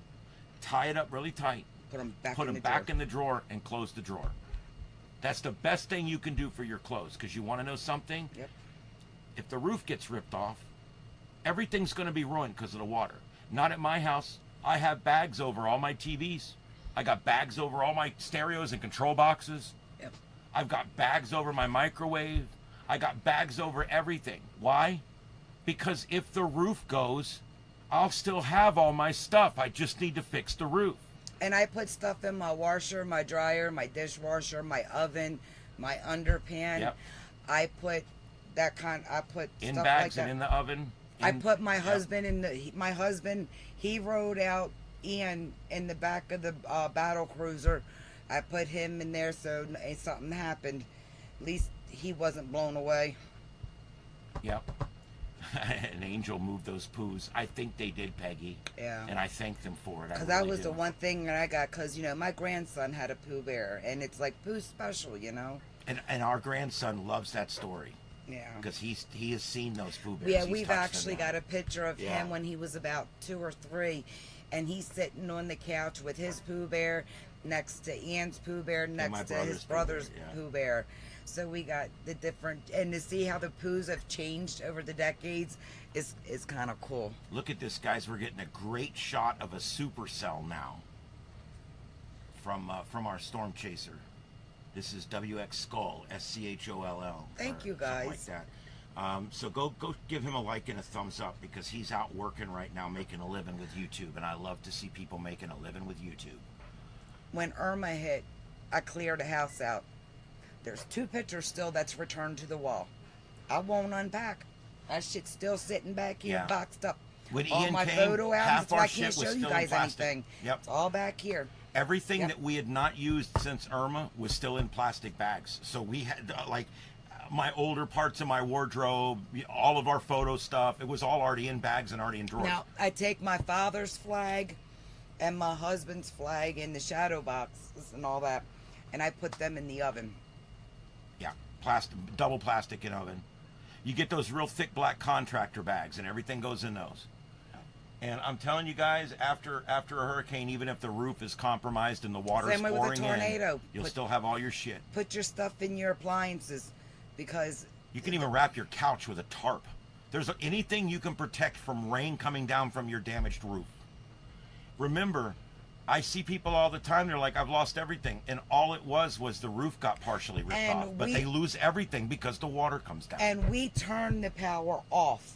So with the when cause Right. We shut the power off and go to generator power before we lose power. Yep, Or so we just shut it off plus before we strain lose on the power. house and on my system and Because on everything. When it first starts to go out, there'll be large power hits coming in. So we don't want our equipment subjected to that. So if we're running the generator, we'll have it up before the power goes out. If we're not running the generator, then we'll depower and be on batteries. I actually have several big batteries in here that run parts of my system. During the storm, even for the hours that we weren't running a generator during Ian, it got so bad we didn't run a generator during parts of Ian. I had a big battery in here, and I ran the security system, which caught the footage all through the whole storm. So it was kind of cool. All right, well, just so you guys know, we're just having a little social here tonight. We'll go back in a little while and talk about what's going on with the storm. But let's take a little wider look here. Let me switch the radar to the multi-site mode, and let's take a look at what's going on out here. You can see that there's rain, quite a bit of rain across the country. There's the red swath there is areas where that's within the cone of opportunity, if you will, for a tropical storm. Might be Hurricane Beryl. We're now wondering, during this broadcast, the National Hurricane Center has brought down some of their forecasting, and we're now not sure. It may go in as a strong tropical storm, which is what it is right now, a 60-mile-an-hour tropical storm. Yeah, So Peg. we'll have to watch for that. And it looks like we've got some strong weather down here in South Georgia, down near Vidalia, and down in that area. There's some pretty bad storms. We're watching this complex up here near Wichita, Kansas, northwest of Wichita, Kansas. No tornado warnings at this time being issued, but we are still watching them. Lower left, that's WX Skull, SCHOLL, I think it is. Go give him a like and a subscribe because we're using a little bit of his footage tonight under fair use, and we want to make sure we share the love. All right, and let's see. We are broadcasting tonight from Starship Studios. Is that a real Marlboro box? I haven't seen one of those in so long. Yeah. I just saw it on the camera. I'm like, is that a real Marlboro box? Wow. I remember back when we could actually afford to buy it. I don't smoke anymore, but I can't even afford that anymore. He's in his underwear. Take him off. Take him off. Take him off. Goddamn kids are in the pool. Yeah. Shit. Our neighbors go skinny dipping and our camera's right on the neighbors, so it's like, okay, well, whatever. It's not our fault. It's incidental. It is a good show, though. I'm not showing you guys, though, because Can't you do know that. what? We have a very strict policy here on shitting where we eat. Yeah, we don't shit where we eat. All right, there's the elbow room. Oh, jump, jump, jump, jump, jump. Oh, you Trump quit. titties. He's filming Trump titties. There you go. Trump titties. Hey, stay there. We might get some nipple action. Oh, I just got a call from Trump. You know what he said? He goes, those are some nice titties. And so there you go. Ain't gonna grab itself. It ain't gonna grab itself. All right, and I want to go check it out. WX Skull, he's got a great shot of this. Yeah, there's been some good lightning around it too. Yeah, this is a supercell, and you can see it starting to wrap up a little bit. That one's just south of Overton. Let me find him over here on the radar.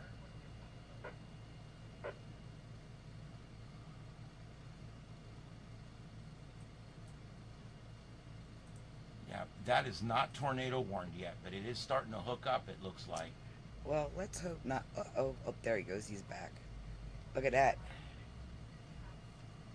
Yeah, I'm trying to figure out Overton, Nebraska.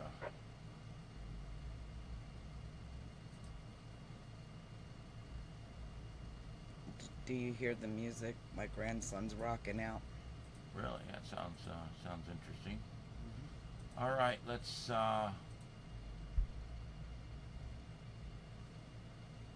that I can't believe they even issued a warning on that piece of crap. Elm Creek, not to be confused with Elm Street.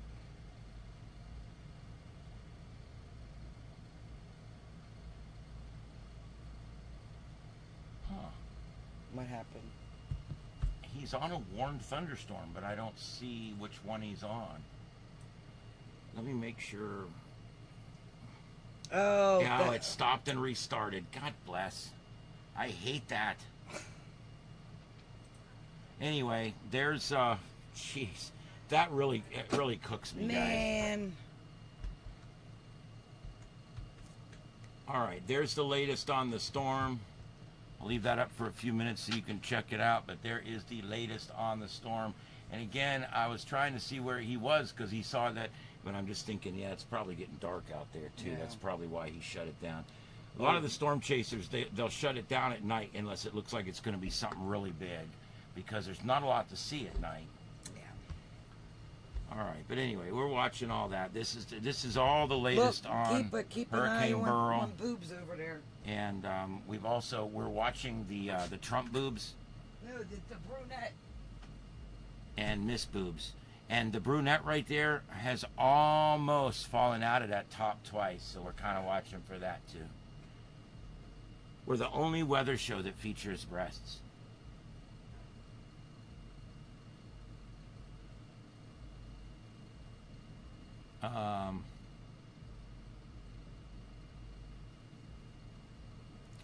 Well, you know what, Peggy? I used to think like that, but after all the years of being a fireman and seeing people lose their home, and lose their home to floods, and lose their home to burglars when I was a deputy sheriff, and losing their personal belongings to theft and everything, I've gotten really weird about people's shit.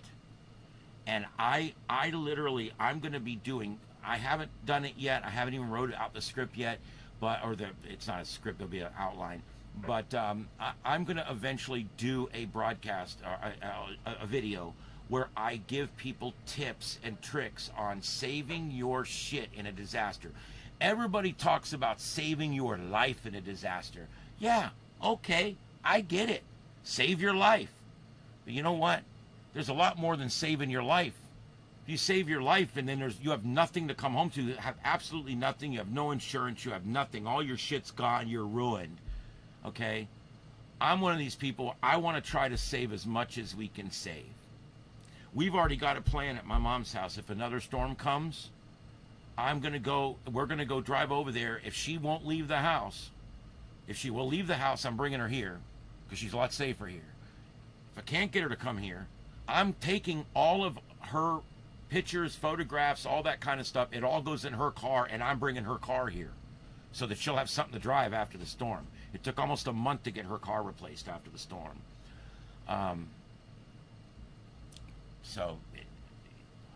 But I have a thing about people's shit, okay? I don't know what it is about people out there, but they have no regard at all for people's things. I watch people all the time just destroy people's things. And I have this thing about, I think that's why I became a cop. I can't stand people taking other people's things and damaging other people's things. And so this has always been something stuck in my craw. And when I became a fireman, we started all kinds of programs called salvage and overhaul, where we would come in after a fire, and instead of saving lives, spraying everything down and then taking the hose and leaving, which is what a lot of departments do, we had a whole program where our volunteers would all come out, and we would all bring tarps, and we would all bring bags and plastic, and we would try to go in and help you right then before it gets ruined, try to save as much as we could save. Something else we did, we tried to start using less water. These guys would go in and spray and pray the whole house. We'd go in and go snuff it out with the steam. You don't need to ruin the whole house to put a little attic fire out. There's so many things you can do to save people's things, because people's things are important. And so I'm going to talk about this one day. I'm going to do a whole thing on this one day. I've got it planned. I'm going to do it. You guys will just have to bear ass with me, because I'm going to do it. And that goes for tornadoes. You see a tornado coming, there's things you can do, you know. Like they say, oh, go in the basement, go in the basement. That's good, that's good. Go in the basement. Did you bring your photo albums with you? I mean, think about that. Maybe that's something that should be in the basement already. Here's a conundrum for you. If your house is on fire, the best place to store things is on the floor. If your house is being flooded, the best thing to store things is in the attic. So you have to decide what your risk is. Is the risk of fire more than the risk of flooding? And then that's where you decide to put your important things. I hope I'm not boring you guys. I'm giving you something to look at while I'm talking about it. Oh God, what's Foodie Beauty doing now? I can't stand that stupid bitch. I just can't stand her, guys. I'm sorry. Just can't stand her. Oh my God, there we go. I can't stand her. All right, I'm looking for what else I can find here for you guys, camera-wise. See if we can find some other things to look at here. There's a lot of other people doing Beryl cams and stuff too, like we're doing, but that's okay. You know what's cool about YouTube is you can do the same thing as 100 people and still get an audience, because everybody in the world watches YouTube.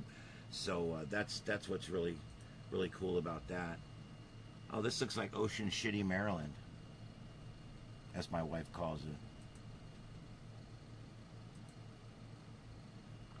She made me promise when she took me up to meet her family that I would not refer to them as Baltimoreans, because that's what I was calling them down here. She goes, you cannot call them that. They won't think that's funny.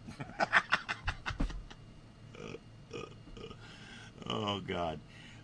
This is funny. This is Maryland Beach live. This is down on the waterfront there. What do they call it down there? Ocean City. Ocean City. Where's my wife? I'm showing Ocean City. Anyway. There you go. I'll show it to you guys too. I don't know where my wife is. I was kind of waiting for her to come back. But anyway, this is Ocean City down in Maryland. There we go.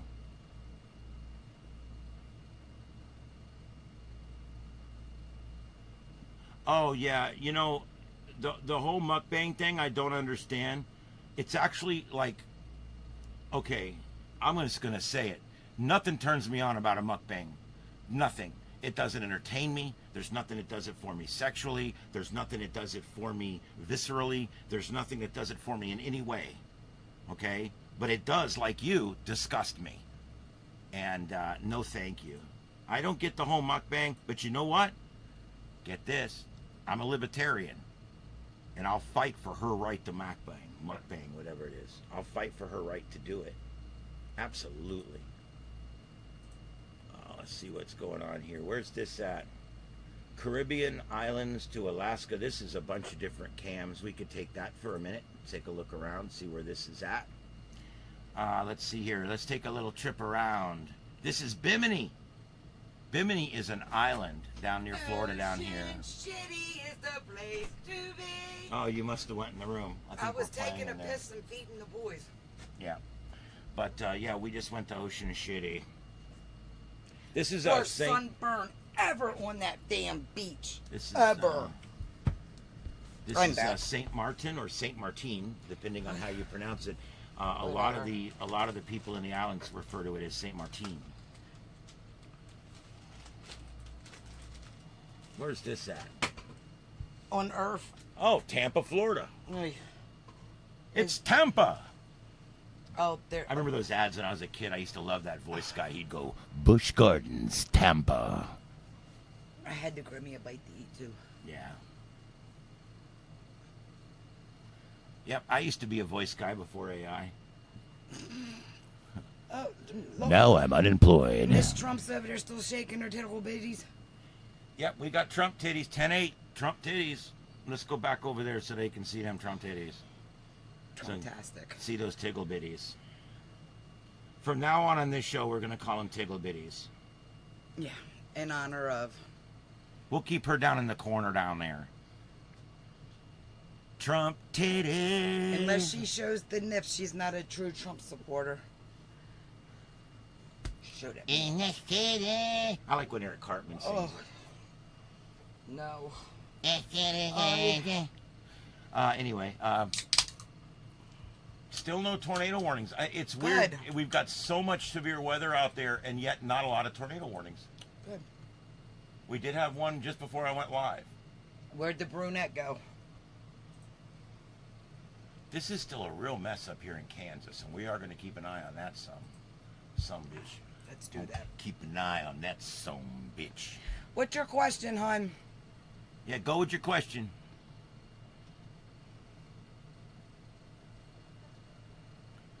Well, whether you can dance or not don't mean whether you're having a good time or not, I guess. That's Bermuda, Oh, lower that's left. cool, Victor. Yeah, I haven't been up there for the 4th of July, but I used to go up there, go to the casinos, go do the boardwalk thing. Bought my Looney Tune shoes there. Look at the raccoons, B. They're cute. Trash bandits. Little trash bandits. Baby white baby, yeah. Look at this guy. I'm going to get laid because my hat's on backwards. That's the douchebag look. In my opinion, of course. I have found that I generally don't like men that wear their hat backwards. Did you text me that question?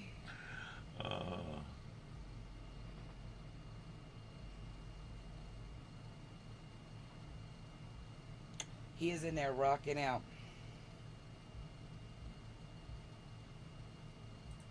All right, we are live tonight. My name is Ian, and I'm here with Carlotta Allotta from the Carlotta Allotta channel here on YouTube. Yeah. And we are live tonight in Southwest Florida from the Starship Studios, broadcasting live worldwide on YouTube, the world's largest broadcast platform. And tonight, we're taking views from all over the United States and the world, as well as working on the coverage for Hurricane Beryl and tornado and severe thunderstorm coverage from all across the central United States, from the plains to the Midwest. I don't know. Somewhere in the 90s or 2000s, the whole duck lip thing came popular, and then touching your hair like 9 million times a night. It's a nervous thing. They have no coping skills. That's what it is. They're fidgety, they're nervous, they're anxious, they don't know what to do. It's not cute. At least I don't find it cute. And Well, I know a couple of men don't find that shit cute neither. Yeah, the Makes you look like you're a dumb broad. Some ditz. take a quick look back at Las Peanut. Vegas. I saw the peanut. He was speaking out. Big old yellow. Is that Pooh? No. Who is that? Oh no. That's one of them cats. That's Sonic. That's that little dude that runs with Sonic, isn't Does he it? cook hamburgers? Oh, yeah, he does the fries. Oh, okay. He's got his fry certification. They keep covering all the garbage and mess here. I don't know what they're This doing. construction area has been here for a good year and a half now. A good year and a half.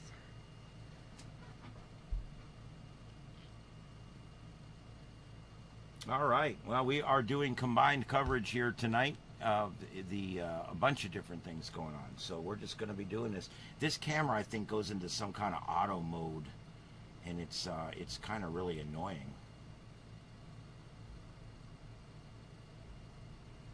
I don't know who that is. And we're keeping an eye on the storm Beryl, not to be confused with Milton Beryl, but we're keeping an eye on this storm, which is going to be hitting Texas probably right after midnight tomorrow. So they've got probably about 15 hours before the arrival of tropical storm force winds, and they're going to have landfall in about 30 hours. So that's where we're at with that. And we're going to keep an eye on that. We will be live again tomorrow night, probably later, a little later maybe, but we will be live tomorrow night. They're seeing this right now. Whatever's here, they're seeing. Milton Berle joke. You did a Milton Berle joke? Yes. I said it's Beryl, like Milton Berle. Oh. I'm reading the chat, babe. No, I know. You really weren't here for most they of the was just show. talking. No, I was taking a piss and feeding the boys. Oh, and I grabbed like 4 bites of spaghetti. All right. So anyway, that's what's going on with the storm. It hasn't changed much. It has shown a little bit of weakening. It's supposed to be strengthening right now, but I want you guys to look at something. We've been noticing on the radar. I'm sorry, not the radar. In the infrared satellite from the GOES 16, that this thing actually looks like it's coming apart a little bit. Good. It is coming into some wind shear right now. Oh yeah, look how it breaks up the closer. Look at that. I know. So I'm thinking we might have an issue, or a good issue, I guess you could call it. And if you look here, the wind shear right now, it is getting into some wind shear between here and Texas. Good. That's light to moderate wind shear. That will help to snuff the development down just a little bit on that. And that's as I keep saying, that's a good thing for them. And of course, we're also watching the elbow room, where things are in full screen and the Trump titties are bouncing. Oh, Danny, that's hilarious. I hit that clip button all the time, or the cats will walk over the phone and do it. My cats send text. My cats send I love you hearts to people. They just, whatever. I'm just glad they haven't figured out how to order cat food I'll off of be in the Chewy. middle of trying to take something back that I'm texting, and they headbutt it and it sends. It's great. And then I gotta go back, and then I gotta apologize for what my cat did. Apologize. They've blocked people too, which is really ignorant. They've timed people out. That That's wasn't me. ignorant. It's ignorant. You know, if I was in the Christmas, that tree might fit me, but I don't do the trees. Look where we're at, baby. Eastern Shore. Ocean Shitty. It's Ocean Shitty. Worst sunburn of my life on that beach. It was bad. It was real bad. This up top there is Kansas, guys. They're getting their ass handed to them tonight. But it's nothing severe. I don't see any tornadoes right now. I don't see anything that's hooking up really bad or anything. So that's pretty good. But this is Kansas, and you never know out there, man. It'll spawn up a tornado. This isn't a bad cam. I wonder if they're in Ocean City. This is, it says Ocean Shitty. Everybody's got one of them damn t-shirts on. It says Ocean City Boardwalk. Mine would say Ocean Shitty. Beaches be tripping.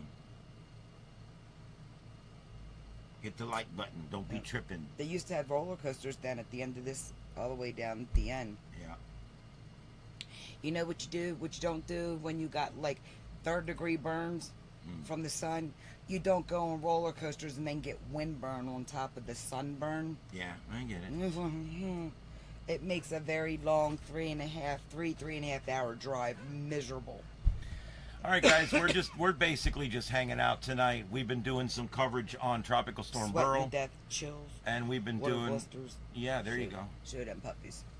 And we've been watching the lower left screen that you're looking at. There is what is it? The Eastern Shore. It's Ocean City, up near Maryland. It is Maryland. And if it's in Maryland, then it would definitely be near it, wouldn't it? Mm. All right, and then on the lower right, that's the elbow room. Mm-hmm. And We got Trump tickle bitties over there bouncing around. we got Trumple bitties. We lost the brunette. Oh, no, there she is. Now she's between his legs. Sit on his lap, girlfriend. It'd be Sit so on his funny if we lap. had some Biden titties come in and we had a bounce off. Wouldn't that be funny? Mm-hmm.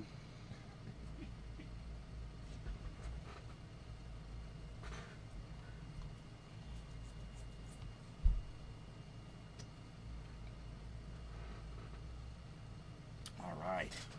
Ocean Shitty. There's a lot of people down there. Just a few. There's those Marylanders. Easy. A Florida man. I already told them about that I'm not allowed to call them Baltimoreans. I will kick you in your right nut. But they are technically Baltimoreans. Easy. Because we ain't going to talk about a Florida man story. No. I'm a Florida man, but I've never had a Florida man story done about me. Yeah, you have, but it was all good. No, that's not a Florida man story. But it was good. No, I don't think so. They need more of them. I don't think so. That's a cute little dress. You know, you go to the Keys, they're all happy. She got a big You go old to flower Maryland, on look, the- they're all pissed. Look at the woman there. She's pissed. Do you know how far she walked because he didn't want to pay for the trolley or one of those little bicycle things? Look, we're scanning for somebody that's having a good time. Oh, yeah. Do you love the salt spray on the lens? Would it take you there just so you could put your feet in that nasty, nasty orange sand? No. Oh, yeah. Yeah, Victor, they do. In some respects, a little too tough, but yeah. There's tough on crimes, okay, but you just got to be careful not to go too far. That's all I'm going to say about that. Let me tell you, don't even get me started on our local sheriff. He's a cocksucker. And I'm that's all glad, I'm gonna glad say you about said it. that. I didn't have to. You're a cocksucker if you're watching. Fuck you. You know, I don't call him that. I just say tyrant. I'll tell him to his face. I don't give a shit. Anyway, there you go. Definitely not voting for him. And he's the only one running. So I'm gonna probably. He's in the pockets. He's got too many money backers on him. He'll be getting his second seed.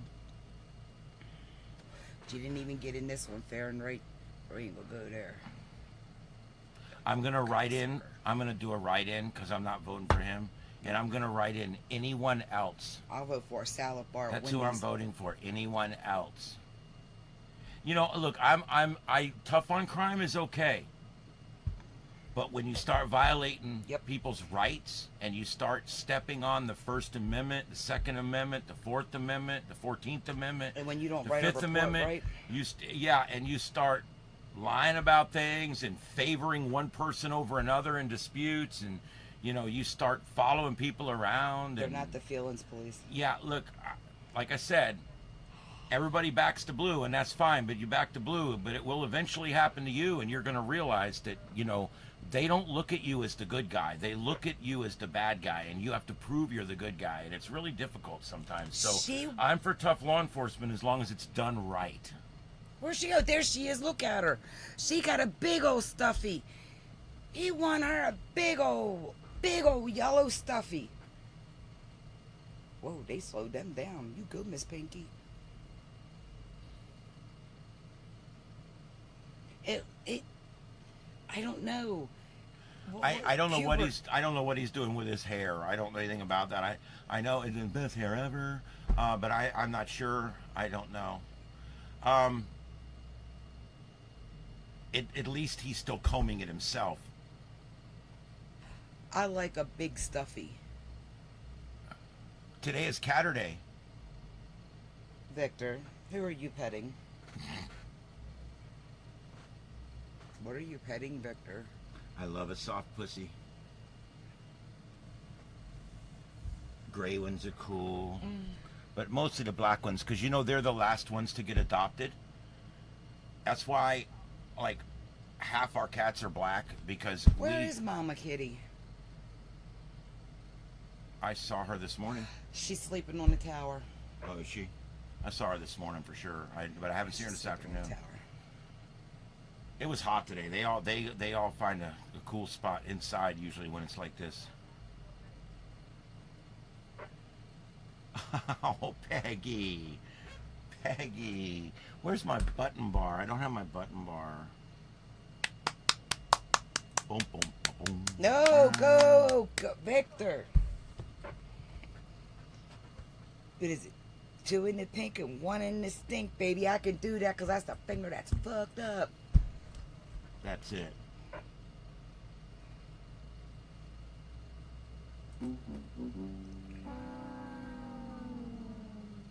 No. Yes, that's the sound. Meow. Purr. Come on, man.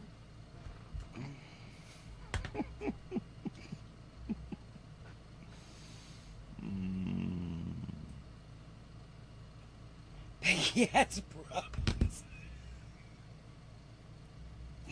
Do what? We're reading the chat. Oh, okay. I'm sorry, Peggy. There, I think they'll be able to hear it now.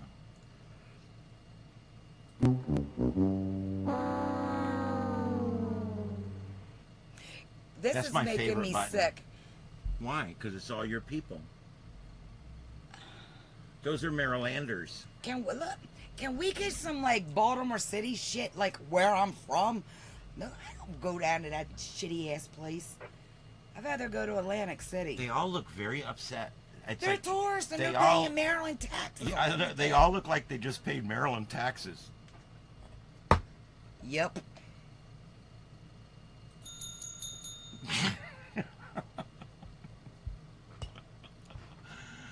Oh my God. I want that stuffy that chick had. Used to be able to play laser tag down there. Back in the day. Qzar? Qzar what? Oh, dude. Let me tell you something. I almost opened a Qzar franchise. What the hell is that? Me and 4 other guys from the station, we went and played Qzar in Atlanta.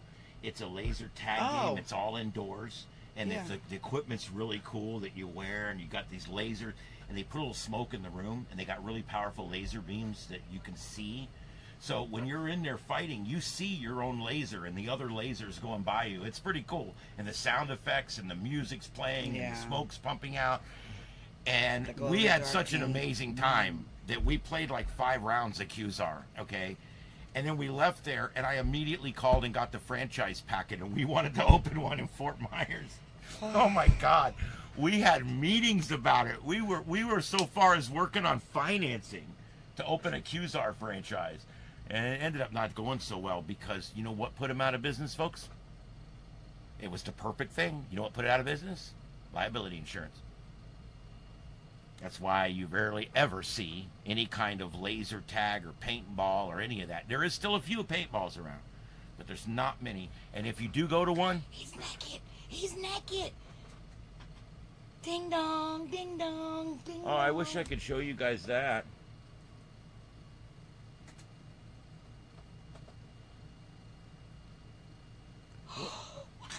Oh my God, I gotta go back and get that. What's he doing? He was just bouncing up and I down, know. swinging his package. Does he? No. I wish I could show you guys this, but I can't. I don't shit where I eat, and it's my neighbor. Oh my God. It's- He's shaved, everybody. He's clean cut. Look at him. He's playing. I like people that take the time to completely shave their junk, because no one wants a hairy bush down there. You never know when you're gonna have fun with somebody. Is he doing what I think he? No, he's all mathematically out of it right now. Yeah, I think he's on mathematics. Yeah. He's wringing out his underwear. That's what he's doing. He's wringing out his underwear. Wow. He's got one snow white ass. It's gonna be 9:45 for the logbook. 9:45 Eastern. Peggy, don't worry, y'all. We'll send it to you, Peg. We're gonna send this around. Don't worry, dear friends. We'll send it to folks we know. What the hell is he doing?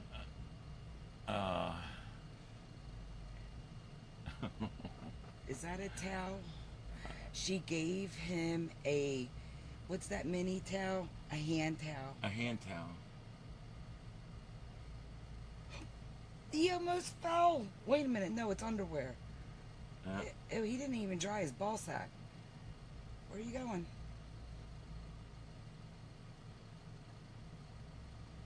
What's he doing? He's all mathed out. Oh, he is fucked up, dude. Oh. Whoa. Guys, I'm so sorry I can't provide this live. Have you ever been a live broadcaster watching something that you can't show live? Oh my God. I got to see dingy dong, ding ding dong. You see how excited she gets?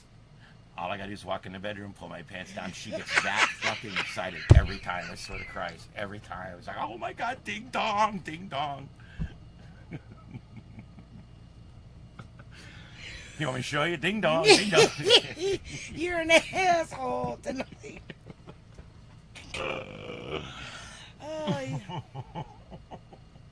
See, it's the little things that I get excited over.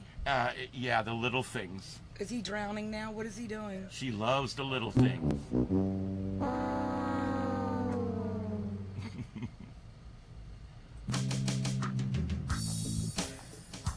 All right. Yeah. I'm gonna get on down. I'm really surprised. They should. Yeah. She ain't doing what she's missing. All right.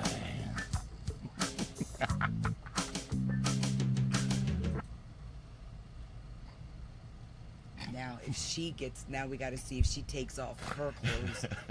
Sometimes good things come in small packages. That's true. Because if you know what you're doing with the package, it ends up fulfilling the mission.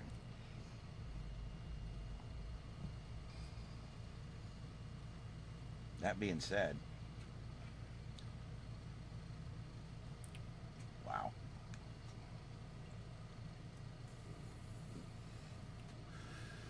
If you're bored at home, move in next to meth heads. Well, wait, I didn't move in. They came. I was here that's first. true. Let's just get that clear. I was here first. Oh, that's fucked up. Now he's drying off. Now he's drying off. After he put on his underwear. Whatever. It's going to have swamp ass in about 10 minutes with the heat out there and the humidity. You get that in Florida. It's called swamp balls or swamp ass, and you can get them both. When you sweat in those areas all day long, it turns into a jungle, and it's really bad. Oh, look at, we got Trump movies right in front now. Well, let's go full circle, because they keep spinning this camera and it's making me sick. Oh.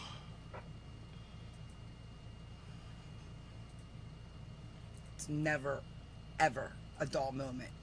Ever.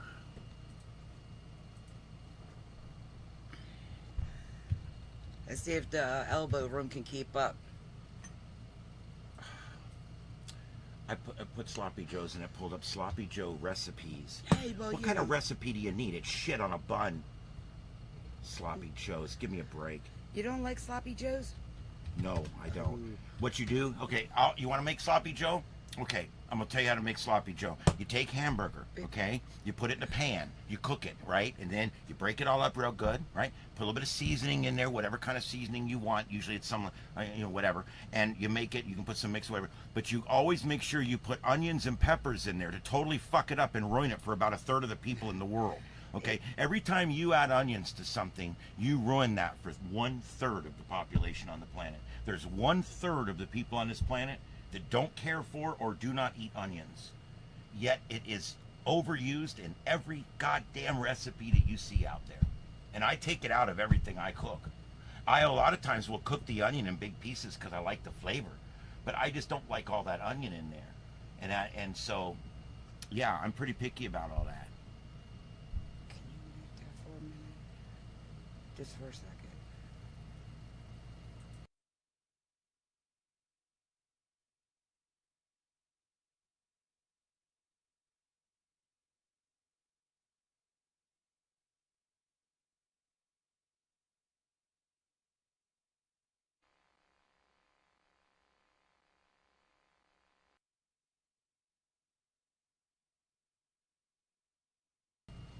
All right, so yeah, we're gonna see if I can. I don't know why that's not.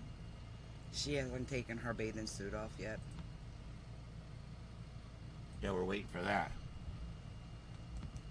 All right, let's see here. We should have our own live cam from here, but like I said, I don't shit where I eat. I know. I mean, it's one of them things, dude. You know, if you had a camera that you've had up for years and it kind of cuts a little sliver through your neighbor's yard and you can see them doing crazy shit over there, you're not gonna put that up on YouTube. That's called shitting where you eat. All right. So anyway, there we go. This is gonna be. Let's go back to here. We're gonna go Sloppy Joe's, but I'll keep the elbow room up in the corner there. But this is Sloppy Joe's. Not too busy down there tonight. And just a reminder, we'll have coverage coming up. The third week in October, I believe it is. It all ends up about 3 or 4 days before Halloween. And it's going to be live coverage of the Key West Fantasy Fest. And there will be adult situations, nudity, great costumes, awesome stuff. We love it down there. People know that camera's there and they walk up and they act out in front of the camera. And then we also do the southernmost point. And what we realized about the southernmost point is a lot of people like to be the southernmost person with his penis exposed or the southernmost person with boobies out or whatever. Or showing us the eagle's nest and the eggs. Yeah, and so we go show we like to go and show that to the southernmost point cam, which I don't have up anywhere, but oh yeah, I'll pull it up here in just a minute for you, the southernmost point cam. But anyway, we watched that, and this is back to sloppy, or back to that's we're working Elbow on night 3. yeah, the reruns. We're trying to put together compilation videos. Of fun stuff and Turns like out combos and stuff. We're both really working a lot on our channels right now, and it's difficult because the last one has between us about 6 hours of labor in it. So it's not an easy thing to produce these videos. So I know it's got 7 or 8 hours labor because you had to go through it and put all the times down first. Mm-hmm. Yeah. And the plants are doing great, Victor. I've got still 4 back there. I don't know if they've opened or not. I haven't checked on them at night. And the ones over here on the flat cactus, 2 of them bloomed the night before last, and I've got 2 that are still growing. They're not ready to bloom yet. So they're doing good. Isn't this in the Keys? That's in Tampa. That's Jim's Crow's Nest up in St. Oh, Petersburg. okay. Well, there we go. This is Jim's Crow's Nest here in the lower left. Jim's Crow's Nest up in St. Pete area. Yeah. St. Petersburg. Penisburg. St. Penisburg. It's right We next, are. right next to We Tampon. should be unmuted now. Oh, okay. Nick's probably a couple seconds behind. All right, Nick.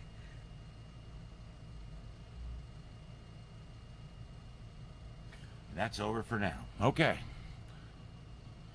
What time was it? 9:45. You Yes, said. 9:45 p.m. post meridian. You know how many people don't know what AM and PM stand for? I was kind of surprised about that. It stands for post meridian or anti-meridian, depending on which side of the meridian you're on. So we are 5 hours post meridian.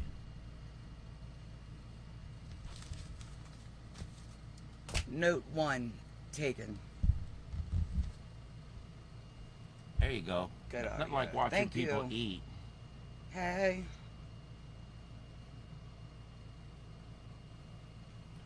All right. Man, can you imagine a gust of wind coming, sit up there, seagull fly by and take your food? Had that shit happen down at Matanzas. Okay, and Fox Weather is still reporting that Beryl is forecast to intensify rapidly as it approaches the Texas coast. And I said this earlier, guys, we could be looking at an eyewall regeneration cycle. If that's the case, we could wake up in the morning to a rapidly intensifying storm. So I wouldn't rule that out, although it is encouraging what we're seeing so far. There's Miss Gravity right there in the front. She really wants to show those puppies. Just do it. He bought them. He knows what they look like. And if Trump paid for that boob job, they're probably pretty nice. Only the best.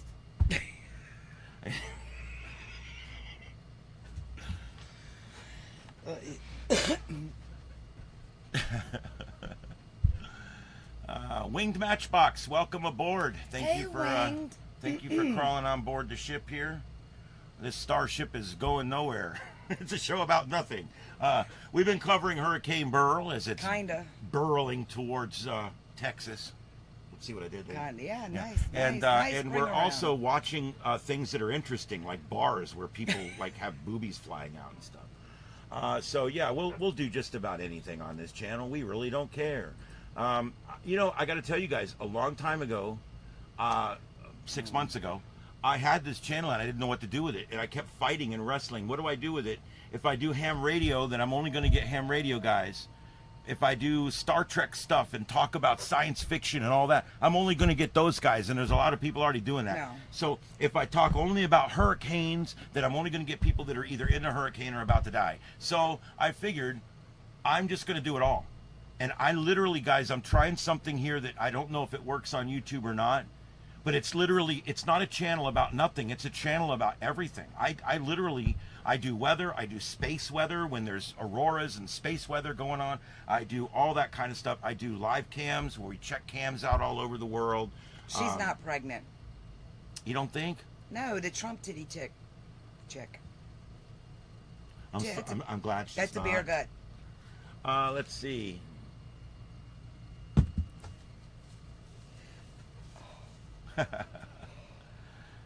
Oh God.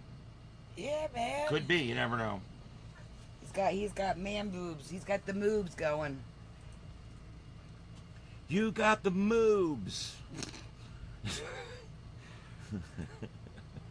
There was a song about that, I think. There's something like that. There was a song about moobs. Oh God, can we please not go there tonight? Can we? I like to go there. Okay. I like to go there. I do. I love. Guys, I'm gonna talk briefly about something. I mentioned this a couple nights ago on another live.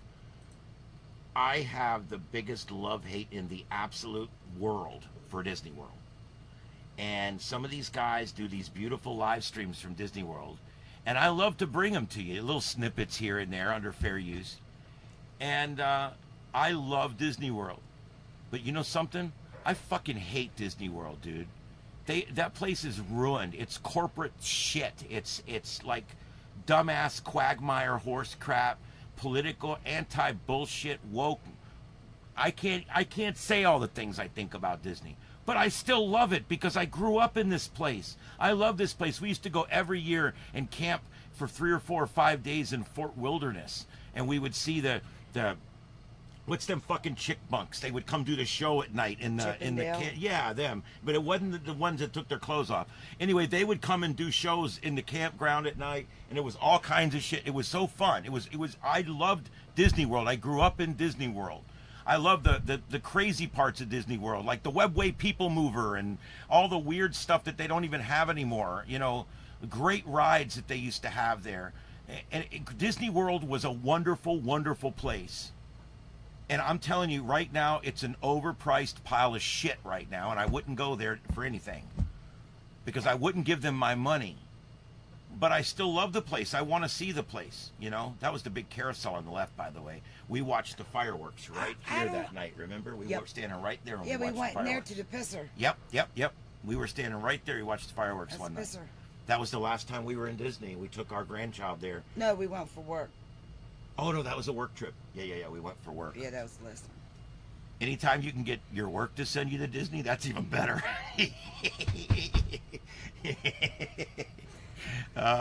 Shit, that was a fun trip. Free parking, half price on everything. I could deal with that. Where are we going? What ride is this? Well, Peggy, with that, I think it depends because the world's changed so much since Walt's time. I don't know, because if Walt had lived up to this point and was still active in it, I don't know. I often wonder that if people back then see something now, but I don't know if Walt would like what's happened or not like what happened. But if he was in this generation as it come, you know what I'm saying? Yeah, because you're talking a generational mismatch. And Yeah. And I don't know. If you're saying if he was in that's this cute. generation, would he like Disney? I don't know. But would he be happy with the way it's gone? You guys got to Disney World began as a project to see. He had Disneyland in Anaheim. I think wasn't it in Anaheim? He had Disneyland out in California, right? And it was doing good. It was making money. But Disneyland had one big problem. It had one huge ass problem. Where's They Adam bought Lou all at? the land. There was literally hotels and gas stations and restaurants literally right up against his back fence on all four sides. There was nowhere for him to go. That park was never going to get any bigger than it was. He could go up some, but he was pretty much restricted. He said, when I go to Florida, I'm going to buy a tract of land that's so big that I'm going to build an entire city there. And he's going to call it Epcot, the experimental prototype city of tomorrow. Epcot. He was going to build Epcot and make this huge city, okay, that people could live in and work in and recreate in. It was a really neat thing. It had everything. It had its own airport. It had cars. It had everything. There was just one small problem. One small problem. The way he set it up, it was completely socialist. It was run basically fascist. It was run, the business set the rules. And if you wanted to work there and live there, you could. I have no problem with it as long as you still can go live outside, like in the free world. I have no problem with this because anybody that lives there would know what they're getting into. It's just like an HOA. Drives me nuts when ham radio guys call me up. Oh, god damn, these HOA rules. I can't put my big HF antenna up. And I'm like, you signed the paper. Dude, you signed the paper. I cannot feel sorry for people that live in these goddamn homeowners associations. You knew it. Let me tell you something.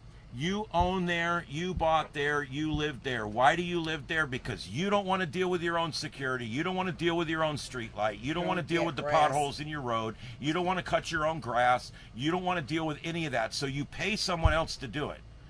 And what ends up happening is you're leveraging your freedom, okay? You're leveraging your liberty for the sake of convenience to live inside one of these Nazi Gestapo I told organizations. that damn real estate agent of mine that. Stop taking me to these places with HOAs. Ain't nobody gonna tell me what to do when I flat out own my land. You ain't gonna tell me what I can and can't do with it. Disney has its own police department. They have their own fire department called the Reedy Creek Fire Department. It's a special taxing district. There's a lot. They got their own police. There's not much I don't know about Disney. I'm one of those guys. I used to know everything about Disney, and I still know quite a bit about it. I love it, but Yes, Some do. Lilith, a lot, almost Down all here. of your rental HOAs and most of your multifamilies, like your buildings with 5 or 10 homes in them, Crucifixes. all those are always the HOA cuts the grass. Huh? There's crucifixes on the bed. Yeah, there is. Um, Anyway, so I'm gonna find something else to go over here. But anyway, so the point is they do have their own police. You don't want to get locked up by Mickey neither. His Yeah. hands are big. the Reedy Creek. Yeah, there you go. The Reedy Creek Fire Department up there is pretty cool. I mean, it's obviously a pretty big fire department. They have to cover.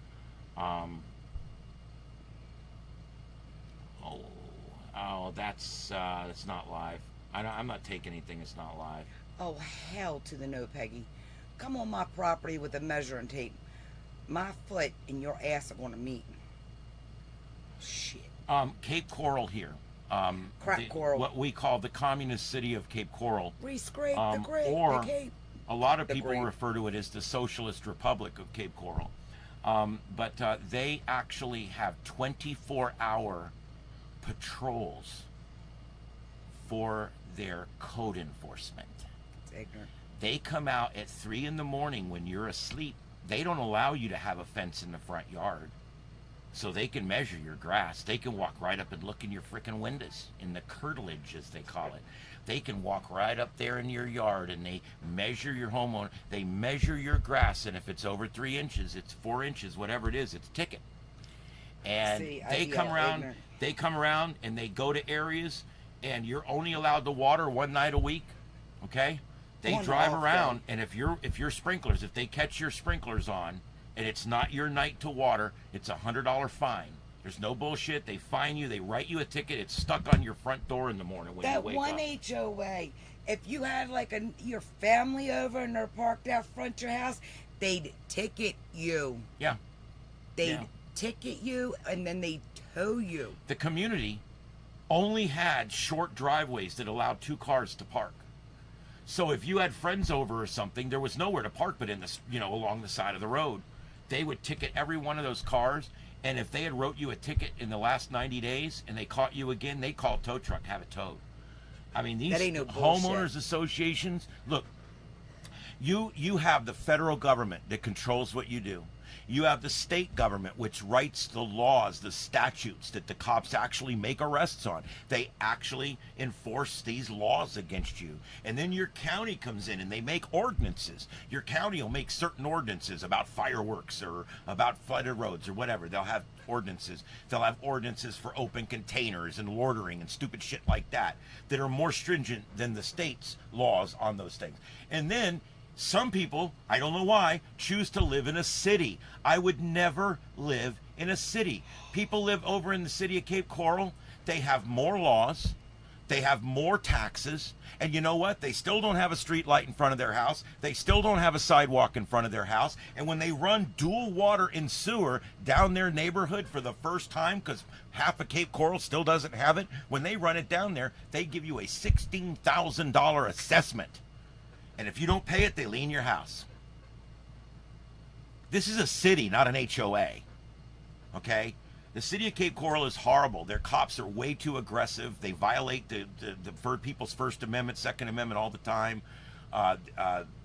They had a First Amendment auditor that was out there, and he was tased and beat up for doing nothing but walking down the side of the road with a camera. You got to be real careful in Cape Coral. They're aggressive out there. And yeah, but the cops aren't near as aggressive as the enforcers that come out during 24 hours.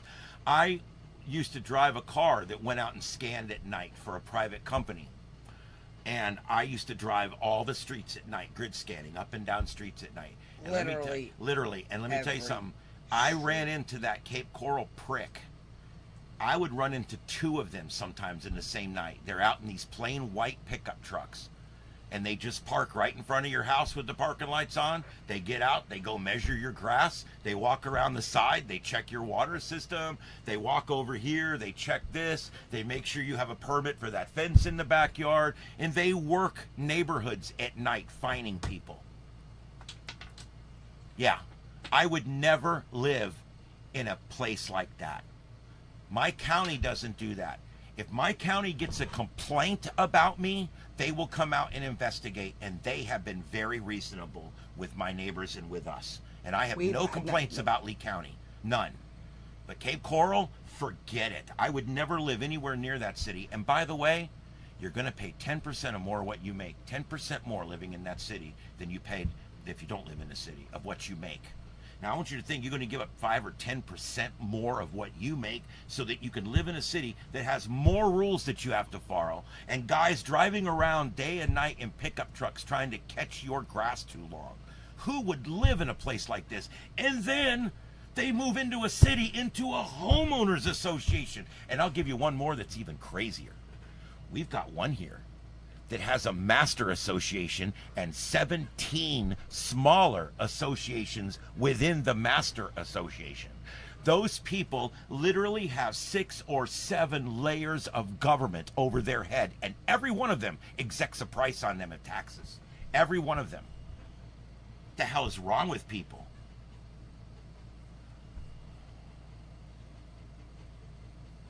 Yeah, Lewis, it's crazy here. They spend the money on the stupidest things, and the bus stop here still doesn't have a street light. We've had 2 little girls run over and killed in the last 3 years at the bus stop in the morning because they start school an hour and a half before the sun comes up. That's another problem I won't talk about right now.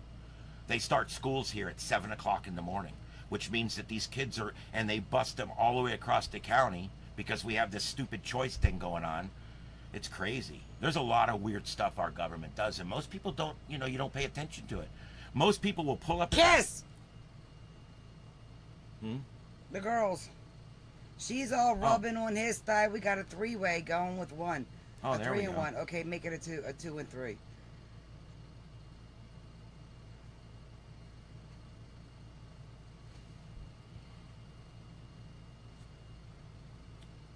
I guess that's good for the rant.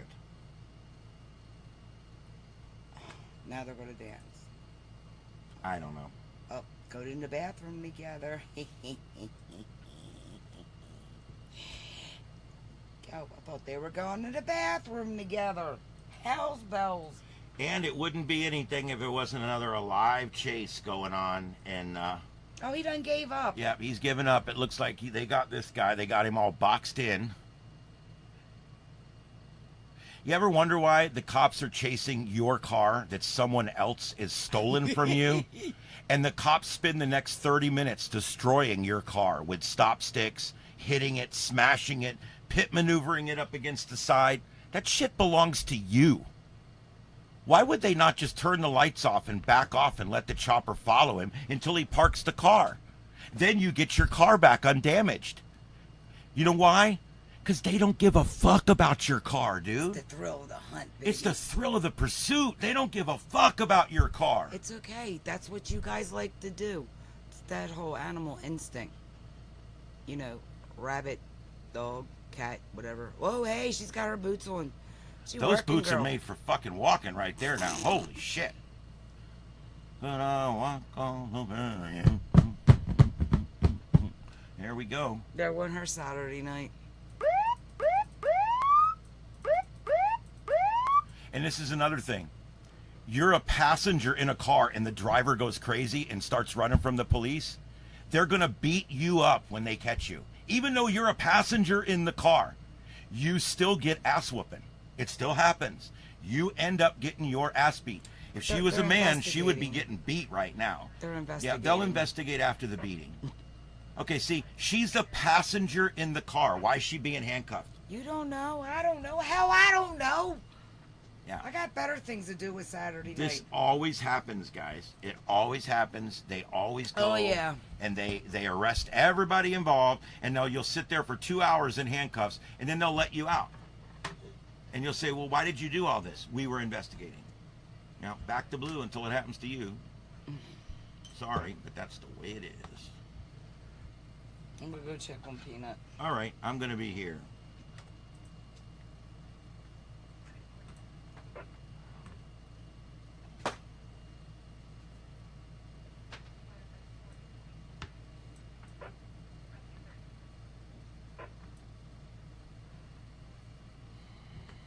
There we go.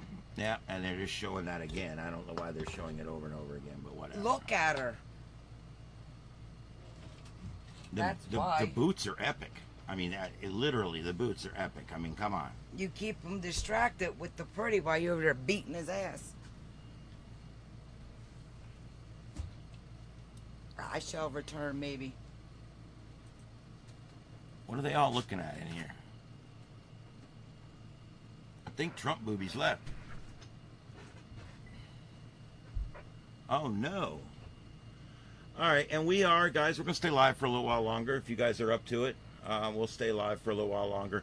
We are just kind of hanging out. For those of you who don't know my channel, please hit subscribe. You might like some of what I do. I do an array of things. I don't just do one thing, but I definitely do a lot of weather, and I do a lot of ham radio stuff, and a lot of science stuff. And I just really have a good time doing it. And I also love science fiction. So I do a little bit of everything on this channel. So thanks for being here. Thanks for the thumbs up and the subscribe. It really helps. The best way you can support YouTube creators, I mean, look, everybody loves a super chat or something. But truthfully, the #1 way that you can help people, and it doesn't cost you a thing, subscribe, notification bell, and thumbs up. That means so much to a YouTube creator. You have no idea. It means everything, because that tells YouTube you like what they're doing, and YouTube will now recommend them to more people. And that's literally how the algorithms work. We'll do this real quick here. And that's another thing. I don't use ad blockers on YouTube because, you know, that would be kind of hypocritical, wouldn't it? So I have to wait for the ad to play and hit skip before I can show you guys what I'm looking at. This is a live shot from Disneyland in Anaheim. And this was the first Disney park. And they still have basically just one park. Where here we have Magic Kingdom, we have Epcot, we've got the Disney Studios, and then we also have several water parks. We have Downtown Disney. It's an entire complex of Disney things that you can go do, and plenty of ways for you to give your money away. I'm actually thinking about doing a video on how to game Disney World, because a lot of people have done these videos, but I'm thinking about doing one for you guys with my little twists and turns in it. But oh, look at that. We've got one similar to that here in our Disney World here. But I've been thinking about doing a how to game Disney, because you can literally game Disney World. There's a lot of things you can do if you're going to Disney World to save money. Thank you, Victor. I'm going to be here, man. I've decided. I'm going to tell you guys something I haven't said on the air yet. I decided 6 months ago to make YouTube the rest of my life. We are hoping to gain freedom and be able to travel even more than we do now, and go see more cool things and bring them to you guys live. And so we're starting out virtually, but eventually this is going to end up being us traveling, hopefully. I mean, we want to really make our channels the rest of our life, our future. And we're doing that. We're literally doing that, and I absolutely love it. I'm enamored with it. There's a few things I don't like about YouTube. There's always a few things you don't like, but the truth is, YouTube is amazing. I want you to think about something, okay? If you wanted to put on this show that I'm putting on right now, if you were going to go put on this show in 1980 from your house, and transmit it in a way that it could be seen all over the United States, it would require a satellite broadcast truck and about $250,000 worth of equipment and 5 people. I'm producing it right here myself on my computer for you guys, and I'm doing everything, all the switching, all the producing, everything. My wife is doing the chat room interface for me, because I have a hard time reading the chat and staying up with the chat. So when she's here, she does that for me, and that helps me out tremendously, because I don't want to miss what you guys are saying. I want to know. Victor, I think I heard about that. Steve Martin, I think I heard about that. Yeah. I think I heard about that, that Steve Martin actually worked at Disney World for a time. But yeah, so yeah, hey Amy, and well, I'm so glad you guys are all here tonight. We're just trying to show you guys stuff that you might like here. We're trying to look for live feeds that are around the world. We're also keeping an eye on the Elbow Room. And before we end tonight, I'll go through the hurricane stuff again. Tomorrow night, Beryl, he's going to be affecting the Texas coast right around and north of the Corpus Christi area. Tomorrow, hurricane force winds could arrive in the evening. Tropical storm force winds arriving in the late afternoon. So tomorrow's the day for that. We will be live again tomorrow night covering the approach and eventual landfall of what could be Hurricane Beryl. We're going to have to wake up in the morning and see if this rapid intensification that they're forecasting actually happens. Areas of Texas could see more than 10 inches of rain out of this system. And so that's another thing we have to be worried about for Texas. I don't know, is there anyone in here tonight from Texas? Just kind of wondering.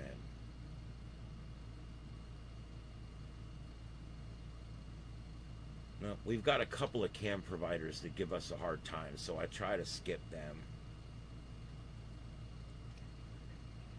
All right, and tomorrow night we will have live storm chasers that are chasing Beryl. So we're going to be seeing live storm chasers tonight.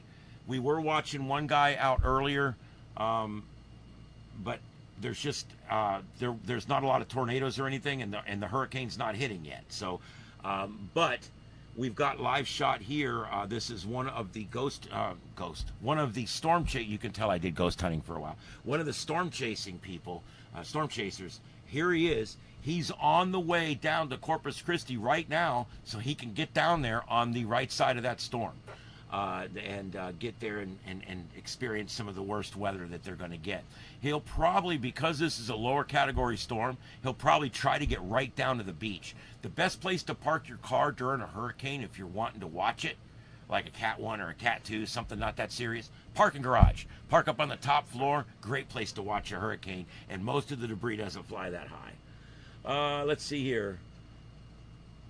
Yep, there he goes. Austin, Texas is the next exit coming up. And notice he's making money up there. These guys do, and I want to make sure, and I don't normally do this, but I'm going to bring it down so I can. This is Storm Runner Media. Storm Runner Media. And I'm going to put the link in the chat room. I don't normally just do that right on the screen, but I'm going to do it. I don't care. There we go. And I'm going to put that in. You guys make sure you give him a like and all that. And if you're into storm chasing, give him a subscribe too, because it really helps. And you guys, if you have your notifications turned off on YouTube, like some people do, then you can hit that notification bell and help people, and it won't hurt nothing. But for the rest of you, only hit the notification bell, of course, if you want to know when I'm going live. But that is a great way to know when we're live. All right, let's put this back on a split here. Oh, what happened there? Oh, yeah, I know what happened there. It's got dark outside. That's what happened there. This is Starship Studios. Starship Studios. It's 10:22 p.m. Eastern Time, and we are in Southwest Florida at our private home studio in the backyard of our own private home here that's not in an HOA and not in a city. And we are watching storm chasing live and people partying live. So that's what we're doing tonight. But anyway, always show your storm chasers some love. I'll put this back so you can see all of his stuff there. We use this under fair use, but I am very good about thanking all the people that provide feeds that we borrow for a few minutes like this. So special thanks to them, and I hope you guys go visit them and give them a like. The bar you're seeing in the lower right, for those that just joined us, the bar you're seeing in the lower right is the Elbow Room. It's in West Palm in Florida, down here in southeast Florida. And they just have a really neat camera. They actually have 3 of them. And it's really cool because you can see what's going on inside, you can see what's going on outside, and I think there's 2 views inside and 1 view from outside. So it's pretty cool. And they all stream right there on YouTube, so you can check that out. That's the Elbow Room Live cam. Just type Elbow Room live cam and they'll come right up. Oh, Purple, we're going to lose you. That's all right. I know how it is, dude. Let me tell you what. I used to be the guy that stayed up all night every night. I was the night owl. I worked night jobs. At the fire station when I was on duty, a lot of times I'd be on 24 hours. I wouldn't even sleep, dude. I couldn't sleep, man. It might be a fire or something. I don't know. I had a hard time sleeping at the station. And I became quite the night person. And then I worked nights on my days off. So I was working a 24-hour shift, and I worked night shift, 24-hour shift again. It was a strange schedule that I had. And I loved it. I'm a night person. I love nighttime. And so it worked out good for me. But it is, nowadays, I turn into, what is it, a pumpkin? I guess I turn into a damn pumpkin at some point. And it's getting bad because I produce a live commercial radio show here in town. And it's the #1 or #2, depending on what week it is, #1 or 2 radio show in Southwest Florida. And we have as much as 100,000 listeners at the 5 o'clock hour. It's a big show, and it's a lot of responsibility. And by the time I get home from that 3-hour production, and I've been live talking on the air, producing on the air, quickly doing things on the air, fucking up on the air, and by the time I get home, I am a pumpkin, dude. I am spent. Oh my God, it's terrible, dude. It's bad. And my wife gives me a hard time because she's a night owl. She stays up all night too. And she's like, I'm going live. Why don't you go with me? And I'm like, nope, going to bed. And I don't want that. I feel bad. I have FOMO because I know I'd have a good time if I came out here and sat. I know I would, but I don't because I'm tired as hell. I'm fatigued. It's when you get old, your brain has a timer on it. When I was young, I'd go 36 hours working 3 shifts. Today, halfway through that second shift, I'd make some big mistakes. I really have a hard time going long periods of time right now, doing stressful things. Friday, for instance, yesterday, got up at 4:30 in the morning, went in, produced Daybreak, the morning show, for 3 hours, stayed for 3 more hours putting in newscasts, weathercasts, traffic reports, left the station at noon, met my mom for lunch, had lunch, went back to the station at 2 o'clock and started producing the evening show. And I produced the evening show until 8 p.m. at night. Now, I don't do that all the time. That was a day the morning guy took the day off, and I ended up working both shows that day. So I literally had 6 hours of live broadcasting that I did that in one day, and it was spread out over 18 hours. So it really kind of sucks. But I do those splits sometimes, and I did them for a whole week a while back. And you can ask my wife, fucking zombie, dude. I was a zombie. I was eating 1 meal a day, barely. I was just, it was bad. Yeah, my show's called The Drive with Trey Radel. They call me Producer Ian. And my call screener's name is Kat, and she is a wonderful lady. And we have a fun show. It's politics mostly, but I'll tell you, we get away from politics as much as we can. We do UFOs, we do ghosts, we talk about stupid shit, we talk about crazy stuff that goes on, the Florida man stories. We try to find ways to get away from the hardcore politics, but the truth is, we are a political talk radio show. And so, we do have to do that quite a bit. But when I come here, no politics. I don't want it, dude. I seriously don't. I have very strong opinions. So strong that you would probably be shocked. I'm a libertarian, all right? But when I'm on here, I want nothing to do with politics. I want this to be about people, and I don't want you to stop listening to me because of my strong feelings that really don't matter on my YouTube, because I don't do them here, you know? You can be one political persuasion and I can be the other, and we can come here every night and have a good time on YouTube, and that's kind of how I am. That's how I want to be. So I don't do it, and no politics. I do that at work. I get it all out of my system. And I got a pretty big voice, you know? I don't have a real big voice here on YouTube yet, but when I'm on the radio, I have a pretty big voice. I'm going to tell you guys something I probably shouldn't tell you. I started some shit here in this town about 4 weeks ago. I got politicians in this county that hate me right now.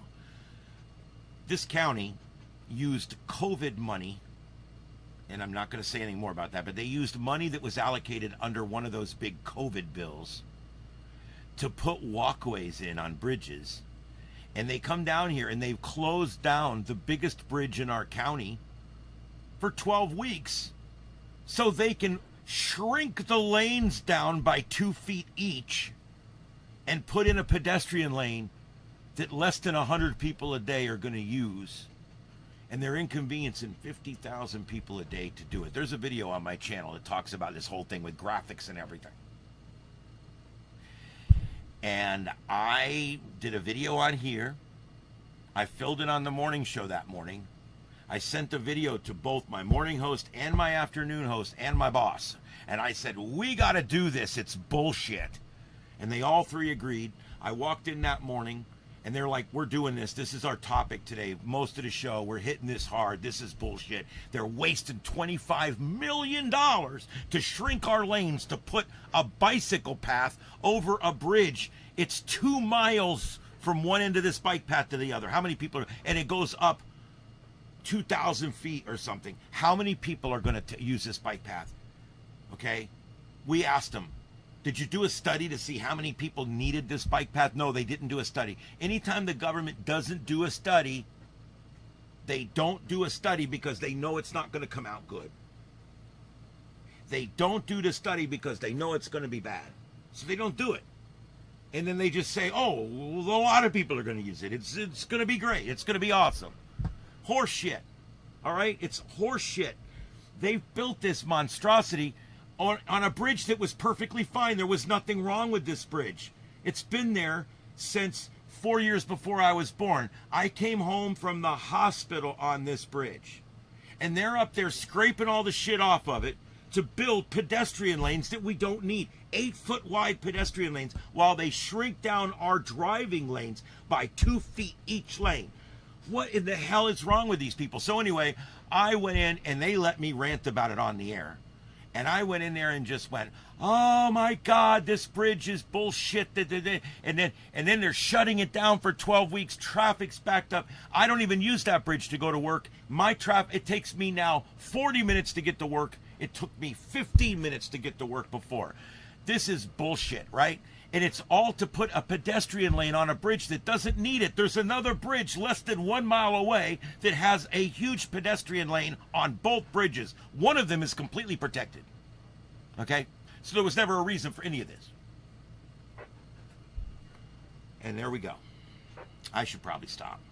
But anyway, it went and it went and it went and it went and it went. And I did it on the afternoon show and I ranted again on Tuesday. We had a county commissioner on. We ranted with him. He called it on the next show. He kind of supported it before. Now he's silent running. He don't come on our shows no more. We were calling everybody. Nobody would come on the show. None of the politicians want to come on the show and talk about this bridge fiasco. None of them. Because they're getting federal money to build something we don't need. And when you ask them, why are we doing this? You're inconveniencing 50,000 cars a day. That's 75,000 people a day that you're inconveniencing on this bridge. And you're doing it for 10 or 12 weeks, and you're doing it to put on a lane that we don't need and shrink the lanes down that we need more of. We actually need more driving lanes. They're shrinking the driving lanes to put a pedestrian lane that we don't need. Now, it will help the homeless migrations. I think that's mostly for homeless migrations is what we're going to be. Oh, shit, we got a tornado warning. Ladies and gentlemen, let's go to the Radar Omega. We have 96 active alerts right now in the United States, including a tornado warning in Gray, Kansas. Here we go, and there we are. Let's turn this over to the single site radar. I know somebody out there just said, thank God it got him off that fucking bridge discussion again. Jesus Christ. Okay, so here we go. You don't have to live with it every day. There's our J-hook. I see a J-hook. I see it. All right, split screen. Here we go. Bam, there's your couplet. Holy shit, that's a nice one too. All right, so let's look at that. Let's take this, boom. There's your yin and your yang. There's your couplet coming up. And here's your wind coming down. I mean, it looks like a pretty good couplet forming there. And right here, we've got our J hook that goes right into it. There you go. You got the two things you're looking for right there. And what's up here, this could be, actually I drew it too big, hold on. This is probably debris ball right here. That's debris ball right there. And so we've probably got everything we need to see on the radar for them to issue a tornado warning, which is what they've done right now. That blinking purple box is the tornado warning, freshly issued from the National Weather Service. Probably from the Severe Weather Center in Kansas, I would assume. Let's see here. What do we got coming up?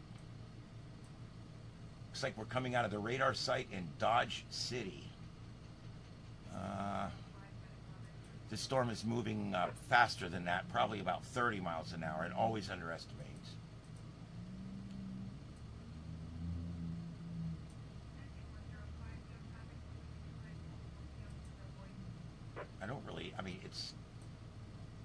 Oh, stop. Just stop. I hate when it doesn't draw it, and then it does when you don't want to draw it. All right, so, yeah, I don't see... there's no big cities right out in front of this thing. And it looks like it's going southeast.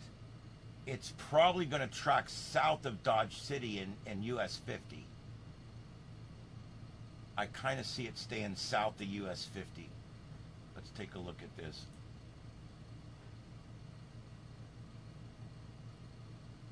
Yeah, it just missed Pierceville. Well, actually, went right over Pierceville, just south of Charleston, and now it's in Ingalls.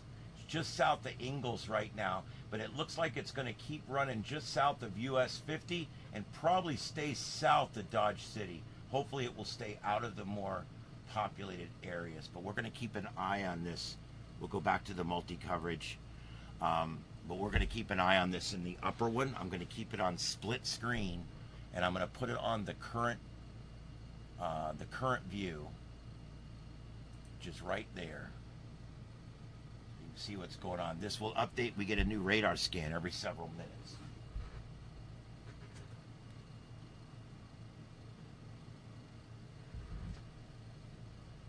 All right. Lower left, we got a storm chaser heading for the storm. And he's heading on in there. And I put his link in here. It's Storm Runner. Let's see.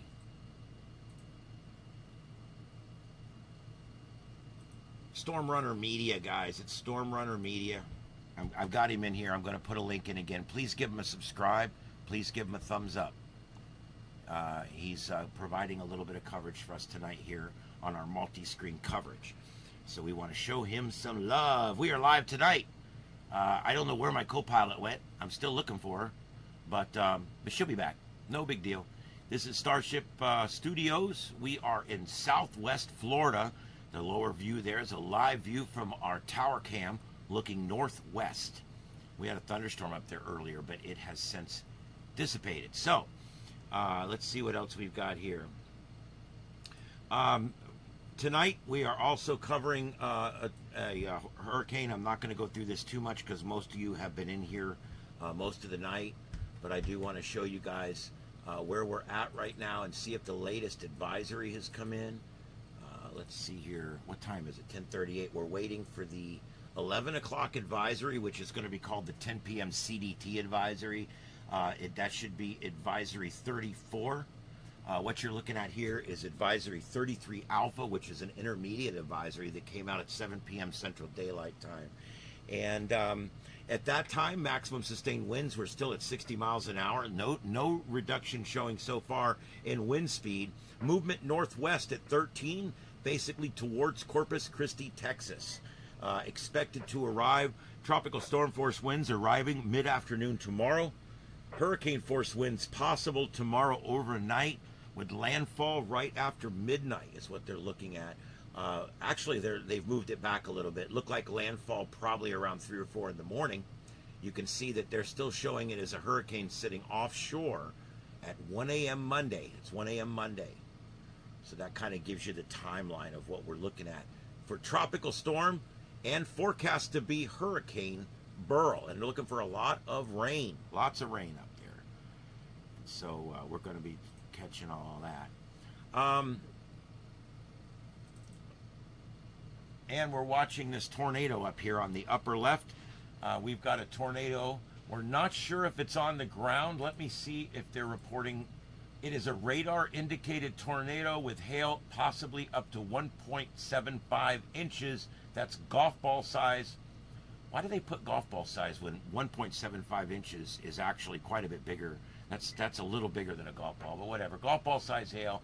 That warning expires in 36 minutes. And that's the one we're watching here blinking on the screen.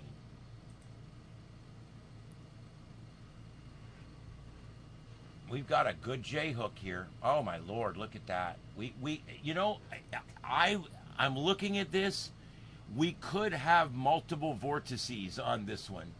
I want you guys to note that we've got what looks like another J hook forming right here, and we've got the original J hook right here. I'm starting to wonder if we might form multiple vortices here.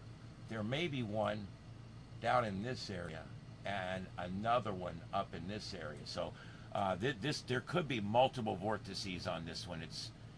It almost, sometimes these storms will form, and the tornado will drop out, and then it will go back up and it will form again about 4 miles, 5 miles away and drop that same one again. But it's not on the same track. It's actually in a different part of the storm. That does happen.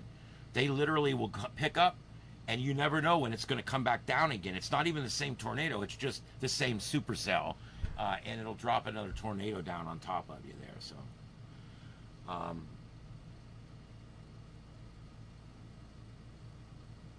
let's go ahead and go. This is the close-up here of the elbow room, and I'm going to see what other live cams we can find over here tonight. That storm chaser is not going to be where he's going for a while, and when he gets there, there won't be anything to see for a while because, well, it's not there yet, and it won't be there till tomorrow evening. All right, and let's go to Resort TV 1. Resort TV 1. These are just basically, these guys go around and just do high-def live views of Disney. This, I believe, is Disney, an empty Saturday evening at the Magic Kingdom in Walt Disney World. So I'm going to put that one up down here for you guys to see. This is live as of right now. And this is Disney World. It looks like we're up near Main Street, I believe. This is going to be up near the front of the park at Main Street. And, you know, when I was younger, we had brush fires one year. Burned down the whole state. It was the worst brush fire year ever. We almost killed firemen down here. We lost brush trucks. It was a bad year. Okay, it was bad. Disney came out, and as bad as I talk about Disney, I love them too. Disney came out that year and gave every fireman in the state 6 months to use their parks for free. I'd never seen anything like it. Our department sent a letter. They sent down cards for all our guys. I was freaking out. It was a credit card that worked for 6 months in every park. I still had to pay, food. You have to pay for all the parking, free. And park hopper. I go park to park to park to park. Take the monorail, take the tram, take the bus, park. And I was able to fall in love with Disney all over again. This was 25 years ago. This was 1988 or 92. 92, I think it was, 92. But there's a shot there of Main Street. That looks like the train station right there at Main Street by the main entrance is what it looks like to me. I was hoping he would keep walking around, but of course as soon as I go to him, they quit walking around. Isn't that funny how that happens? I don't know. But we'll check back on them again. That's Resort TV 1. Check them out at Resort TV 1 on YouTube. You can be a news person too. They called me one day. They said, "Hey, Ian, you've been working here a few years. Do you read news copy?" I said, "I can imitate someone that reads news copy." He says, "What do you mean?" I said, "Give me some news copy." And he hands it to me, and I said, 2 people died today in a motor vehicle crash at the corner of State Road 31 and Bayshore Road after one car ran the stop sign and hit another. In other news today, and I'm reading this thing to him, and he goes, you do great at this. I'm like, yeah. He goes, did you go to school for this? No, I did. He goes, where'd you learn this? I said, I've been reading all the billboards to my wife in the car. I literally taught myself. And I'm not a voice guy. I'm a person that does an imitation of a voice guy, and that's literally how it started out. And then my voice got lower as I got older, and get lower and lower, and then I got with a guy named Tommy Fox, who's one of the best voice guys in the world, and he taught me how to do the inner world guy. And because I always used to go, in a world where people are blowing up. And he says, no. He says, you gotta whisper. He says, I want you to talk as quietly as you can into that microphone right over there. And I did. And I went over and I said, in a world where people know they're all gonna die. And I put it in the processor, and I pumped up the top, the bottom, and I pumped down the top, and I did all kind. And he showed me what to do. Next thing you know, I'm literally doing movie promos. I've actually done a bunch of voice work that's being used everywhere, and I never learned how to do it. I just started imitating the news guy. Do you know what you have to do to read news? There's one rule. The first rule in news, you end every sentence just like this. You always got to freeze for a minute at the end. Oh my God, I love it. Isn't this funny? I think everybody left. The only person in my chat room now is my wife. You know, maybe it's time to just put it down. If the only person that will even listen to your dribble and bullshit is your wife, maybe it's time that you put it down. Put it down, man. Put it down. The more you know.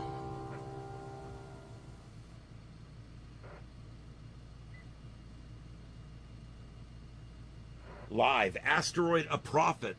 You know, I am so sick of this clickbait. And oh, here's Foodie Beauty. Somebody's talking about that stupid bitch.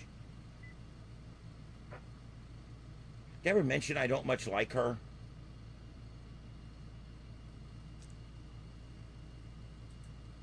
Who's this? All right, the Padre Island Cam is up. This is at Padre Island Cam, Corpus Christi, Texas. This is cool. Let's we'll show you this. This is going to be a couple of live shots. This is out of Corpus Christi, Texas, where the warnings are starting to go up tonight, but we won't see anything till tomorrow.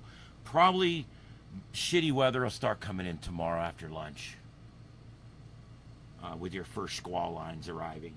It's not that big right now. The size of these storms is, everybody concentrates on the rotational speed of the storm, when the truth is the biggest thing you should be paying attention to is the size of the storm. Get this, Hurricane Charlie and Hurricane Ian, both category, very, very strong category 4s when they went by my house. They both followed almost the exact same track. It's kind of spooky, okay? Both storms went right by my house. One storm gave me 65, 75 mile an hour wind gusts. Ian gave me 125 mile an hour wind gusts. You want to know why? It was bigger.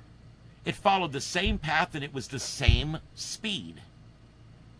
And it had there's so many different things in a hurricane that are important, okay? And you've got the forward speed is important, because if it's going really slow, it's going to drop lots of rain. Your house is going to have to hold against the wind for a lot longer, right? So you've got the speed of the storm, the forward motion of the storm. That's important because of how long your house has to live with the storm, how long the water gets piled up from the storm, all that, okay? The second thing you got to watch out for is the rotational speed of the storm, which is the one thing everybody pays attention. It's a category 5. It don't matter. It can be a category 5. okay? If it's a little teeny small storm and you're 70 miles from the track, you're going to be okay. But if it's the size of Andrew at 175 mile an hour, and it's twice the size of your average storm, and you're 70 miles from the track, you're still getting major hurricane. You're still getting it. So there's so many factors in a storm. I believe personally that the category system is flawed. It's broken. The Saffir-Simpson scale is broken. And the reason it's broken is because it only takes into account one of the four factors on whether this storm's going to affect you. There's four things. It only does one. It should be a 6493 or something. There should, and everybody's like, oh, that makes it more complicated. It is complicated. That's the problem. Okay? It is complicated. And what we got to do is figure out a way to give you a warning that explains in a way that you know, okay, it's gonna last a lot longer, because it's not that bad a storm, but it's really big and it's moving really slow. So that means you're not going to get real bad conditions, but the conditions you do get are going to last for 2 days. When Hurricane Ian hit, it was so big, it was so powerful, and the eye went right near our house. Even though we're pretty far inland, we could see the light sky going by. We knew we were close to the eye, okay? And being that close and going by, we had hurricane conditions at this house for 20 hours. We had tropical storm force conditions for 30 hours. That's the thing people don't realize if you've never been through a hurricane. And I know Peggy and some of you have been through them. My wife's been through a couple of them now. She's a pro. When you go through one of these, you realize that, man, everything is very different in a hurricane. That you realize that not only do I have a really bad storm coming, but it's not like your afternoon thunderstorm, which comes and goes. This thing comes and it stays.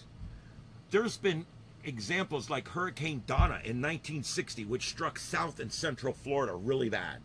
Hurricane Donna came in so slow that my mother was in her home that she lived in as a child in 1960. She was in her early teens, I think.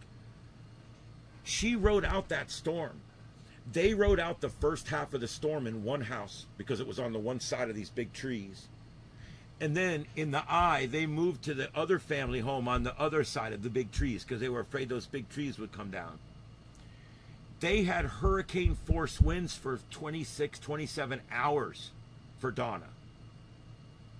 So when Andrew hit, Andrew was moving at a decent clip, but it was a big storm. People in their bathrooms, in their tub, with their family and their dog and their cat. The roof's gone. And they still have 18 hours to sit there and wait for the storm to quit and hope that the rest of the house holds together. Hurricanes ain't no bullshit, I'm telling you. They ain't. And I think I've lost everybody in the chat room, so I'm probably going to go.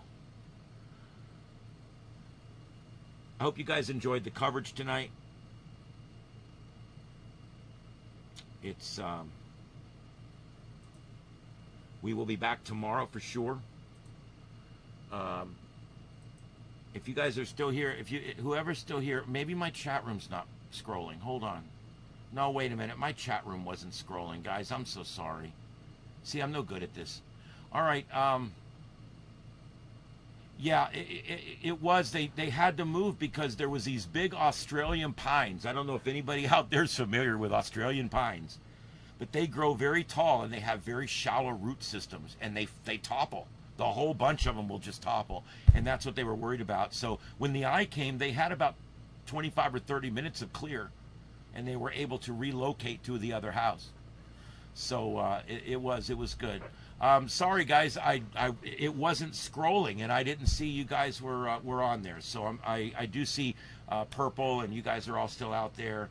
Amy and Lils and everybody. I do appreciate you guys being there for me. And Pam, thank you for being here tonight. I do really appreciate it. And also Radios and More, thanks for being here tonight. Thank you again for that. And I'll be here tomorrow night to do all this. Guys, it's been fun. We're going to provide all this kind of coverage So if there's people out there listening that aren't familiar with my channel, hit the subscribe, check it out. If you don't like it, you can always unsubscribe. Doesn't cost you a thing. Really helps me out when you put the thumbs up and a comment. That really helps the algorithms out, and we're all trying to survive out here, and that would really help me. So I appreciate it. This channel covers a lot of different things. I do a lot of ham radio stuff. I've got a lot of videos on ham radio. Everything from how the ARRL is ripping you off all the way to the best radios to buy, how to build your own antennas, how to download and put in programs to contact people digitally, FT8, advanced FT8. I got everything going on my channel, so check it out if you're in ham radio. If you are anybody else, there's still things you're gonna like. I do science fiction. I do a lot of stuff with Star Trek and some of the older shows like Battlestar Galactica and Space 1999. I love the old sci-fi, and I also I'm putting up vintage stuff. You know, I got to tell you guys about this real quick before I go. And thank you Nick very much for supporting my channel. I got to tell you guys, I'm putting up vintage films, and this is kind of a neat thing because I'm trying. What I'm trying to do is I'm trying to save history. You know, so many times in history, we don't save those videos, those very important videos and things like that. And so what I'm trying to do is I'm trying to go and find as many old videos as I can. I started with my own. I found Survived the Flood. They were actually just above the water line and survived the flood. 40 Super 8 video films from 1965 to 1975. And we have taken them to Harmon's Photo, it's the best photo production house in the area. We took them to them, and they have restored these videos, and a lot of them are really good.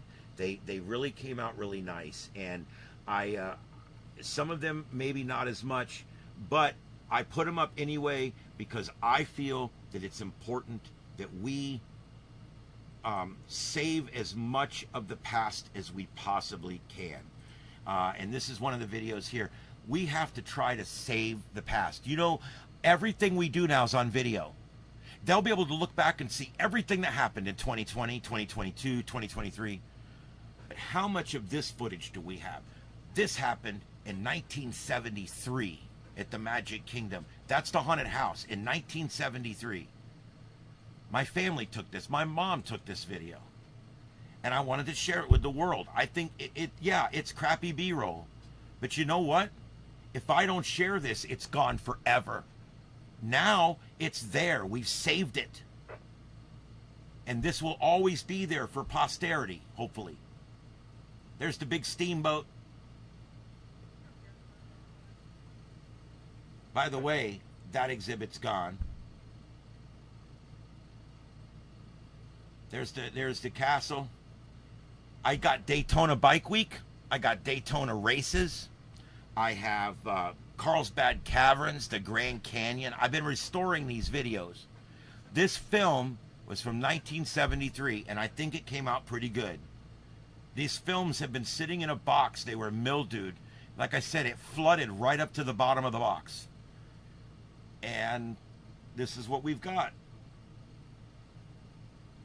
And I think that any moving video or even photographs from the time period before Al Gore invented the internet is very, very important. Okay? Because until the time that YouTube came out, we lost everything. Even the stuff I did on Saturday Night Paranormal, which is a show I did 206 episodes on, every Saturday night for 206 weeks. 50% of it on location, 50% of it in our home studio. We did this show. It's gone. It was on Justin TV. They went out of business. It's gone. My whole show. All fucking 206 episodes are gone forever. So I have this hard-on about saving the past. We have to save it. I have some clips of that show that I have in my hard drives, not much. And I'm eventually going to post those. My channels are still up. FL Paranormal Research, Saturday Night Paranormal, White Noise Network. Some of these are still out there. And I'm going to do a show one night where I just go on and show all the stuff that we did back in that show for posterity, because it's gone. All the shows are gone. All that work we did. People enjoyed it at the time. So, isn't this awesome to still have this footage?